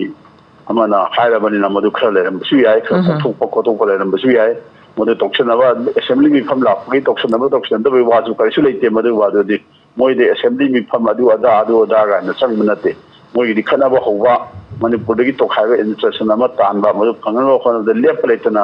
ꯁꯤꯕ ꯆꯪꯕ ꯈꯪꯗꯅ ꯑꯗꯩ ꯇꯧꯕ ꯌꯥꯕ ꯌꯥꯗꯕ ꯍꯥꯏꯕ ꯂꯩꯇꯅ ꯑꯗꯨꯝ ꯊꯕꯛ ꯇꯧꯒꯅꯤ ꯃꯅꯤꯄꯨꯔ ꯃꯅꯨꯡꯗ ꯁ꯭ꯇꯦꯠ ꯐꯣꯔꯁꯅ ꯉꯥꯛꯆꯕꯕꯨ ꯂꯩꯕ ꯌꯥꯔꯣꯏ ꯍꯥꯏꯗꯅ ꯇꯥꯟꯕ ꯉꯝꯃꯤꯕ ꯅꯣꯡꯃꯩ ꯀꯥꯞꯁꯤꯜꯂꯒ ꯍꯥꯠꯄ ꯉꯝꯃꯤꯕ ꯑꯗꯨꯒꯨꯝꯕ ꯀꯥꯡꯕꯨꯁꯤꯒꯤ ꯊꯕꯛꯅꯤ ꯑꯗꯨꯅ ꯃꯁꯤꯒꯤ ꯋꯥꯐꯝꯁꯤꯗꯗꯤ ꯃꯁꯤꯗꯤ ꯑꯩꯗꯤ ꯊꯣꯏꯗꯣꯛꯅ ꯀꯩꯅꯣꯁꯨ ꯑꯣꯏꯗꯦ ꯈꯟꯅꯅꯤꯡꯉꯥꯏ ꯑꯣꯏꯗꯦ ꯃꯣꯏꯒꯤꯗꯤ ꯑꯗꯨꯝ ꯇꯧꯒꯦ ꯈꯜꯂꯒ ꯇꯧꯔꯒ ꯂꯩꯕ ꯊꯕꯛꯅꯤ ꯑꯗꯨꯅ ꯁꯤꯗ ꯑꯩꯈꯣꯏꯒꯤ ꯃꯤꯌꯥꯝꯅ ꯂꯧꯈꯠꯆꯕ ꯊꯕꯛꯇꯨꯅꯤ ꯗꯔꯀꯥꯔ ꯑꯣꯏꯔꯤꯁꯦ ꯑꯗꯨꯅ ꯑꯦꯁꯦꯝꯕ꯭ꯂꯤ ꯃꯤꯐꯝꯒ ꯃꯔꯤ ꯂꯩꯅꯗꯕ꯭ꯔꯥ ꯍꯥꯏꯅ ꯈꯜꯂꯦꯅ ꯑꯩ ꯊꯝꯖꯒꯦ ꯑꯗꯒꯤ ꯀꯣꯂꯔꯅ ꯑꯗꯨꯒ ꯑꯣꯖꯥ ꯑꯀꯣꯟꯕꯗ ꯊꯝꯕꯤꯈꯤꯕ ꯋꯥꯐꯝꯁꯦ ꯑꯣꯖꯥ ꯍꯧꯖꯤꯛꯁꯤ ꯃꯔꯨꯑꯣꯏꯅ ꯑꯩꯈꯣꯏꯒꯤ ꯅꯞꯁꯥꯒꯤ ꯆꯦꯡꯁꯦ ꯑꯣꯖꯥ ꯆꯦꯡꯁꯤ ꯐꯪꯗꯕ ꯑꯗꯨꯒ ꯃꯃꯜ ꯀꯥ ꯍꯦꯟꯅ ꯇꯥꯡꯈꯠꯂꯛꯄꯁꯦ ꯃꯁꯤꯗꯤ ꯌꯥꯝ ꯅꯨꯡꯉꯥꯏꯇꯦ ꯑꯩꯈꯣꯏꯁꯨ ꯑꯗꯨꯝ ꯆꯞ ꯃꯥꯟꯅꯩ ꯑꯩꯈꯣꯏꯁꯨ ꯑꯗꯨꯝ ꯃꯅꯤꯄꯨꯔꯗ ꯉꯔꯥꯡ ꯅꯍꯥꯟꯒꯗꯤ ꯀꯩꯅꯣ ꯔꯦꯗꯤꯑꯣꯗꯒꯗꯤ ꯌꯥꯝ ꯍꯥꯏꯈꯤ ꯑꯗꯩ ꯀꯥꯏꯗꯅꯣ ꯌꯥꯝ ꯍꯥꯏꯈꯤꯕꯅꯤ ꯃꯅꯤꯄꯨꯔꯒꯤ ꯃꯤ ꯏꯟꯗꯤꯌꯥꯒꯤ ꯃꯤ 130-140 ꯀ꯭ꯔꯣꯔ ꯃꯅꯨꯡꯗ ꯀ꯭ꯔꯣꯔ 30ꯃꯨꯛꯇꯤ ꯂꯦꯝꯅ ꯆꯦꯡ ꯐꯪꯍꯜꯂꯤꯕꯅꯤ ꯅꯔꯦꯟꯗ꯭ꯔ ꯃꯣꯗꯤꯒꯤ ꯒꯦꯔꯦꯟꯇꯤ ꯑꯗꯨ ꯑꯗꯥ ꯀꯥꯏꯅ ꯑꯗ ꯑꯩꯈꯣꯏ ꯃꯅꯤꯄꯨꯔꯗꯁꯨ ꯃꯁꯤ ꯁꯨꯐꯪ ꯐꯪꯗꯦ ꯍꯥꯏꯕꯗꯤ ꯅꯠꯇꯦ ꯑꯗꯨꯕꯨ ꯃꯁꯤ ꯐꯪꯕꯒꯤ ꯆꯥꯡꯁꯤ ꯌꯥꯝꯅ ꯋꯥꯠꯂꯦ ꯍꯥꯏꯇꯥꯔꯦꯅꯦ ꯀꯃꯥꯏꯅ ꯇꯧꯕꯅꯣ ꯈꯪꯗꯦ ꯃꯁꯤ ꯃꯌꯥꯝ ꯂꯥꯟ ꯃꯥꯏꯀꯩꯗꯒꯤꯗꯤ ꯃꯁꯤ ꯂꯦꯞꯇꯅ ꯄꯤꯊꯔꯝꯒꯅꯤꯅ ꯈꯜꯂꯦ ꯑꯗꯨ ꯀꯃꯥꯏꯅ ꯇꯧꯕꯅꯣ ꯈꯪꯗꯦ ꯃꯅꯤꯄꯨꯔꯗ ꯃꯁꯤ ꯐꯪꯗ꯭ꯔꯕꯨ ꯐꯪꯗꯦ ꯍꯥꯏꯇꯥꯕꯅꯤ ꯃꯁꯤ ꯑꯗꯨꯝ ꯐꯪꯕꯒꯤ ꯆꯥꯡꯁꯤ ꯌꯥꯝꯅ ꯋꯥꯠꯂꯤ ꯃꯁꯤ ꯌꯥꯝꯅ ꯆꯨꯝꯗꯦ ꯑꯗꯨꯒ ꯑꯩꯈꯣꯏ ꯃꯟꯇ꯭ꯔꯤ ꯃꯟꯗꯣꯜ ꯑꯗꯨ ꯑꯗꯥꯅ ꯄꯤꯔꯣꯏ ꯍꯥꯏꯅ ꯋꯥꯔꯦꯞ ꯂꯧꯕ ꯈꯣꯠꯄ ꯈꯪꯈꯤꯕꯗꯤ ꯑꯗꯨ ꯂꯩꯔꯝꯒꯅꯦꯕ ꯊꯥꯖꯗꯦ ꯃꯗꯨ ꯂꯣꯛꯇꯥꯛ ꯔꯦꯗꯤꯑꯣꯗ ꯈꯟꯅꯔꯤꯕꯁꯨ ꯇꯥꯕꯤꯔꯀꯥꯟꯗ ꯃꯤꯌꯥꯝꯒꯤ ꯐꯪꯐꯝ ꯊꯣꯛꯄ ꯆꯦꯡ ꯆꯥꯛ ꯏꯟꯗꯤꯌꯥ ꯒꯣꯔꯃꯦꯟꯅ ꯀꯥꯏꯊꯔꯒ ꯄꯤꯔꯤꯕ ꯂꯦꯝꯅꯕꯨ ꯄꯤꯒꯦꯔꯥ ꯂꯨꯄꯥ 3ꯗꯕꯨ ꯄꯤꯒꯦꯔꯥ ꯍꯧꯖꯤꯛ ꯍꯥꯏꯔꯤꯕꯁꯤꯗꯤ ꯂꯦꯝꯅ ꯄꯤꯕꯒꯤ ꯋꯥꯅꯤ ꯑꯗꯨꯒ मधु फंगन चुम्मी मधु मयामगी चाकथुंगनेना अदुम अखोइना लोंग फंगों चाकथुंगनेना लौरकांदा मधुमदि सिक्वेंस कोइदना फंगनबियो हाइबो वाफमजे मरी ले नमक थपदे अदुगा मसी खक्ता नदना ओजा अखोइगी अखोइ लनाइ ओइना लेजगे हारगसो अदुकि मतिक अखोइगी अतिया पक्ना ममनसि याम कन्ना हेना वांखलकपसिना मरम ओरकांदा नोमगी सूरगा चाजरिबसिंगदि चिंग केजी अमगी कनोसि लेइनना होनारकपा मतमदा अदुकि मतिक अवाबा मदि ओइरे हेना हेना ममनसि खरा फरकद्रा हाइबगी महत्ता हेना हेना तांखलकपगी मवोंग अमदा अदुम लाए ओजा दुना स्वाइ मतांगसि ममनगी मतांग हाइतारेको ओजा हेंकलकप रोमदा सुम लाइसे हंथाब रोमदा केमता लाक्तरे हुजिकति लेइबगी कनोसि याम वासलक हाइतारे स्वाइ मतांगसि हुजिक मनिपुर ले फिल्म जिनजु खरा अरु फिल्म अमदि लई अदुम खरा सैजिदा दिमापुर लबी हागेरा मसी लमी जिमदि अखोइगिदि पुरा बन तौग्रबगुम खरा सलुबसु अदुम अदगी कांबो अमदि पाहाइदा हाइ कांपो बिदनि इम्फाल बो मनुंगदा पैसा यामना खाइरे कोलेना अदु मधु नतब हानदि होना खाइबा पैसा दि अखोइ लै खंगना बातनि सेजिदि ओपन सीक्रेट नि सेगी मतांगसिदा अमना असुम सानाबि दकाइते की ngै खाइ पैसा दि खाइबदि कांपो पि इम्फाल gi वासिना हदक मरकी वादिनि लान मनुंजिगे दुगा हानदि होना मदसि मरक सेजिदा दिमापुर भावसिदा खाइबा पैसा दि कना कना करी खाइगे जे लै खंगना बानी अदुगी वादिनि लोसलगा कांपो पि इम्फाल दा अदु खाइ अदु गाड़ी चेलोइ गाइना दुम पाइ हाइना बसु दुम लै मधु मिगी वफम है तौदबो हारिबो लंबी सिमदि पुरा अदुम ब्लॉकेट तौरबगुमनेना अदुमाइना अदुम थमजगे अदुम जी लाइन दिसु अदुम गाड़ी चतबदि नते चतली हाइबबो नमो तादे अदुना मणिपुर थोइ फिल्म दिगी हुई ले फिल्म अदि अखोइ सहिदा मरी लेनबो मिनिस्ट्री हाइगद्रा मोय मयाम असुनि थिंग वाइना बसि सेक्शन बिदबरा थोल पिदबरा खंदे अदुना अखोइ सिएंग सागी फिल्म से आम नमो तादे पर फाइन ओइगेरा अखोइ लोकल ꯗꯕ ꯆꯦꯡ ꯑꯣꯏꯒꯦꯔꯥ ꯃꯃꯜꯁꯦ ꯍꯥꯏꯅꯤꯡꯉꯥꯏ ꯂꯩꯇꯅ ꯋꯥꯡꯈ꯭ꯔꯦ ꯑꯗꯨꯅ ꯃꯁꯤꯒꯤ ꯃꯇꯥꯡꯁꯤꯗꯗꯤ ꯒꯣꯔꯃꯦꯟꯒꯤ ꯂꯩꯕ ꯑꯣꯊꯣꯔꯤꯇꯤꯁꯤꯡꯅ ꯈꯔ ꯀꯨꯞꯅ ꯌꯦꯡꯁꯤꯟꯕꯤꯕ ꯑꯃ ꯆꯪꯉꯤ ꯃꯅꯤꯄꯨꯔ ꯃꯤꯌꯥꯝ ꯋꯥꯔꯤꯉꯩꯁꯤꯗ ꯋꯥꯔꯤꯉꯩ ꯀꯣꯛꯇ ꯈꯨꯠ ꯍꯥꯞꯄ ꯐꯤꯂꯝ ꯑꯗꯨ ꯊꯣꯛꯄ ꯐꯤꯂꯝ ꯑꯃ ꯂꯩ ꯑꯗꯨꯅ ꯃꯁꯤꯒꯤ ꯃꯇꯥꯡꯁꯦ ꯒꯣꯔꯃꯦꯟꯗ ꯐꯖꯅ ꯌꯦꯡꯁꯤꯟꯕꯤꯌꯨ ꯍꯥꯏꯕ ꯋꯥꯐꯝꯁꯦ ꯑꯩ ꯊꯝꯖꯒꯦ. ꯌꯥꯝ ꯅꯨꯡꯉꯥꯏꯖꯔꯦ. ꯍꯜꯂꯣ. ꯍꯜꯂꯣ. ꯒꯨꯗ ꯃꯣꯔꯅꯤꯡ ꯇꯔꯥ ꯃꯣꯛꯆꯔꯤ ꯇꯥꯛꯄꯤꯌꯨ. ꯇꯥꯖꯔꯦ. ꯑꯍꯥꯟꯕꯃꯛꯇ ꯗꯦꯁꯀꯤ ꯐꯝꯐꯝ ꯂꯥꯡꯗ ꯂꯦꯡꯁꯟꯕꯤꯔꯤꯕ ꯁꯥꯔꯒ ꯃꯦꯗꯥꯝꯒ ꯏꯀꯥꯏ ꯈꯨꯝꯅꯕ ꯑꯣꯏꯅ ꯎꯠꯆꯔꯤ. ꯐꯣꯟ ꯇꯧꯖꯔꯛꯏꯕ ꯑꯩ ꯃꯌꯥꯡ ꯏꯝꯐꯥꯜꯗꯒꯤꯅꯦ. ꯃꯌꯥꯡ ꯏꯝꯐꯥꯜꯗꯒꯤ ꯇꯥꯛꯄꯤꯌꯨ. ꯕꯁꯤꯔ ꯀꯧꯋꯦ. ꯕꯁꯤꯔ ꯇꯥꯛꯄꯤꯌꯨ. ꯀꯔꯝꯕ ꯏ ꯄꯥꯎꯗ ꯌꯨꯝꯐꯝ ꯑꯣꯏꯕ ꯋꯥꯐꯝꯅꯣ ꯍꯥꯏꯕꯤꯌꯨ. ꯉꯔꯥꯡ ꯅꯨꯃꯤꯗꯥꯡ ꯀꯦꯕꯤꯒꯤ ꯄꯥꯎꯗ ꯆꯍꯤ ꯑꯃ ꯐꯥꯖꯤꯜꯂꯛꯑ ꯐꯥꯎꯗ ꯍꯧꯗꯣꯛꯄꯗ ꯇꯥꯗ꯭ꯔꯕ ꯅꯔꯦꯟꯗ꯭ꯔ ꯃꯣꯗꯤꯕꯨ ꯃꯅꯤꯄꯨꯔꯤꯗꯒꯤ ꯆꯠꯈꯤꯕ ꯏꯆꯦ ꯏꯆꯜ ꯏꯃꯥ ꯏꯟꯗꯣꯟ ꯈꯔꯒ ꯗꯤꯜꯂꯤꯗ ꯂꯩꯕ ꯃꯅꯤꯄꯨꯔꯤ ꯃꯆꯥ ꯈꯔꯒ ꯅꯔꯦꯟꯗ꯭ꯔ ꯃꯣꯗꯤ ꯍꯧꯗꯣꯛꯀꯅꯤ ꯍꯥꯏꯕꯁꯤ ꯇꯨꯝꯗꯕ ꯃꯤ ꯍꯧꯗꯣꯛꯄꯁꯤ ꯈꯔ ꯋꯥꯕ꯭ꯔꯥ ꯍꯥꯏꯅ ꯈꯟꯖꯩ ꯃꯦꯗꯥꯝ. ꯇꯥꯛꯄꯤꯌꯨ. ꯁꯤꯒꯤ ꯃꯇꯥꯡꯗ ꯑꯩꯈꯣꯏ ꯁꯥꯔꯗꯒꯤ ꯈꯤꯇꯪ ꯀꯔꯤ ꯂꯩꯒꯦ ꯍꯥꯏꯕꯗꯣ ꯑꯩꯅ ꯇꯥꯖꯅꯤꯡꯕ. ꯋꯥꯐꯝꯁꯦ ꯑꯩꯈꯣꯏ ꯍꯥꯟꯅꯗꯒꯤꯁꯨ ꯑꯗꯨꯃꯛ ꯑꯣꯖꯥꯒ ꯏꯇꯠ ꯇꯠꯇꯅ ꯑꯗꯨꯃꯛ ꯈꯟꯅꯔꯒꯁꯨ ꯂꯩꯔꯦ. ꯑꯩꯈꯣꯏ ꯃꯃꯥꯡꯗꯁꯨ ꯑꯗꯨꯝ ꯈꯟꯅꯈꯤꯕꯗꯨꯒꯁꯨ ꯑꯗꯨꯝ ꯃꯥꯟꯅꯩꯌꯦꯅ ꯂꯧꯖꯩꯀꯣ. ꯑꯗꯨꯗꯨꯅ ꯑꯩꯈꯣꯏ ꯍꯣꯏ ꯃꯊꯪꯒꯤ ꯀꯣꯜ ꯁꯨꯝ ꯄꯨꯟꯅ ꯂꯧꯈꯠꯆꯔꯒꯦ. ꯍꯜꯂꯣ. ꯍꯜꯂꯣ. ꯒꯨꯗ ꯃꯣꯔꯅꯤꯡ ꯇꯔꯥ ꯃꯣꯛꯆꯔꯤ. Good morning.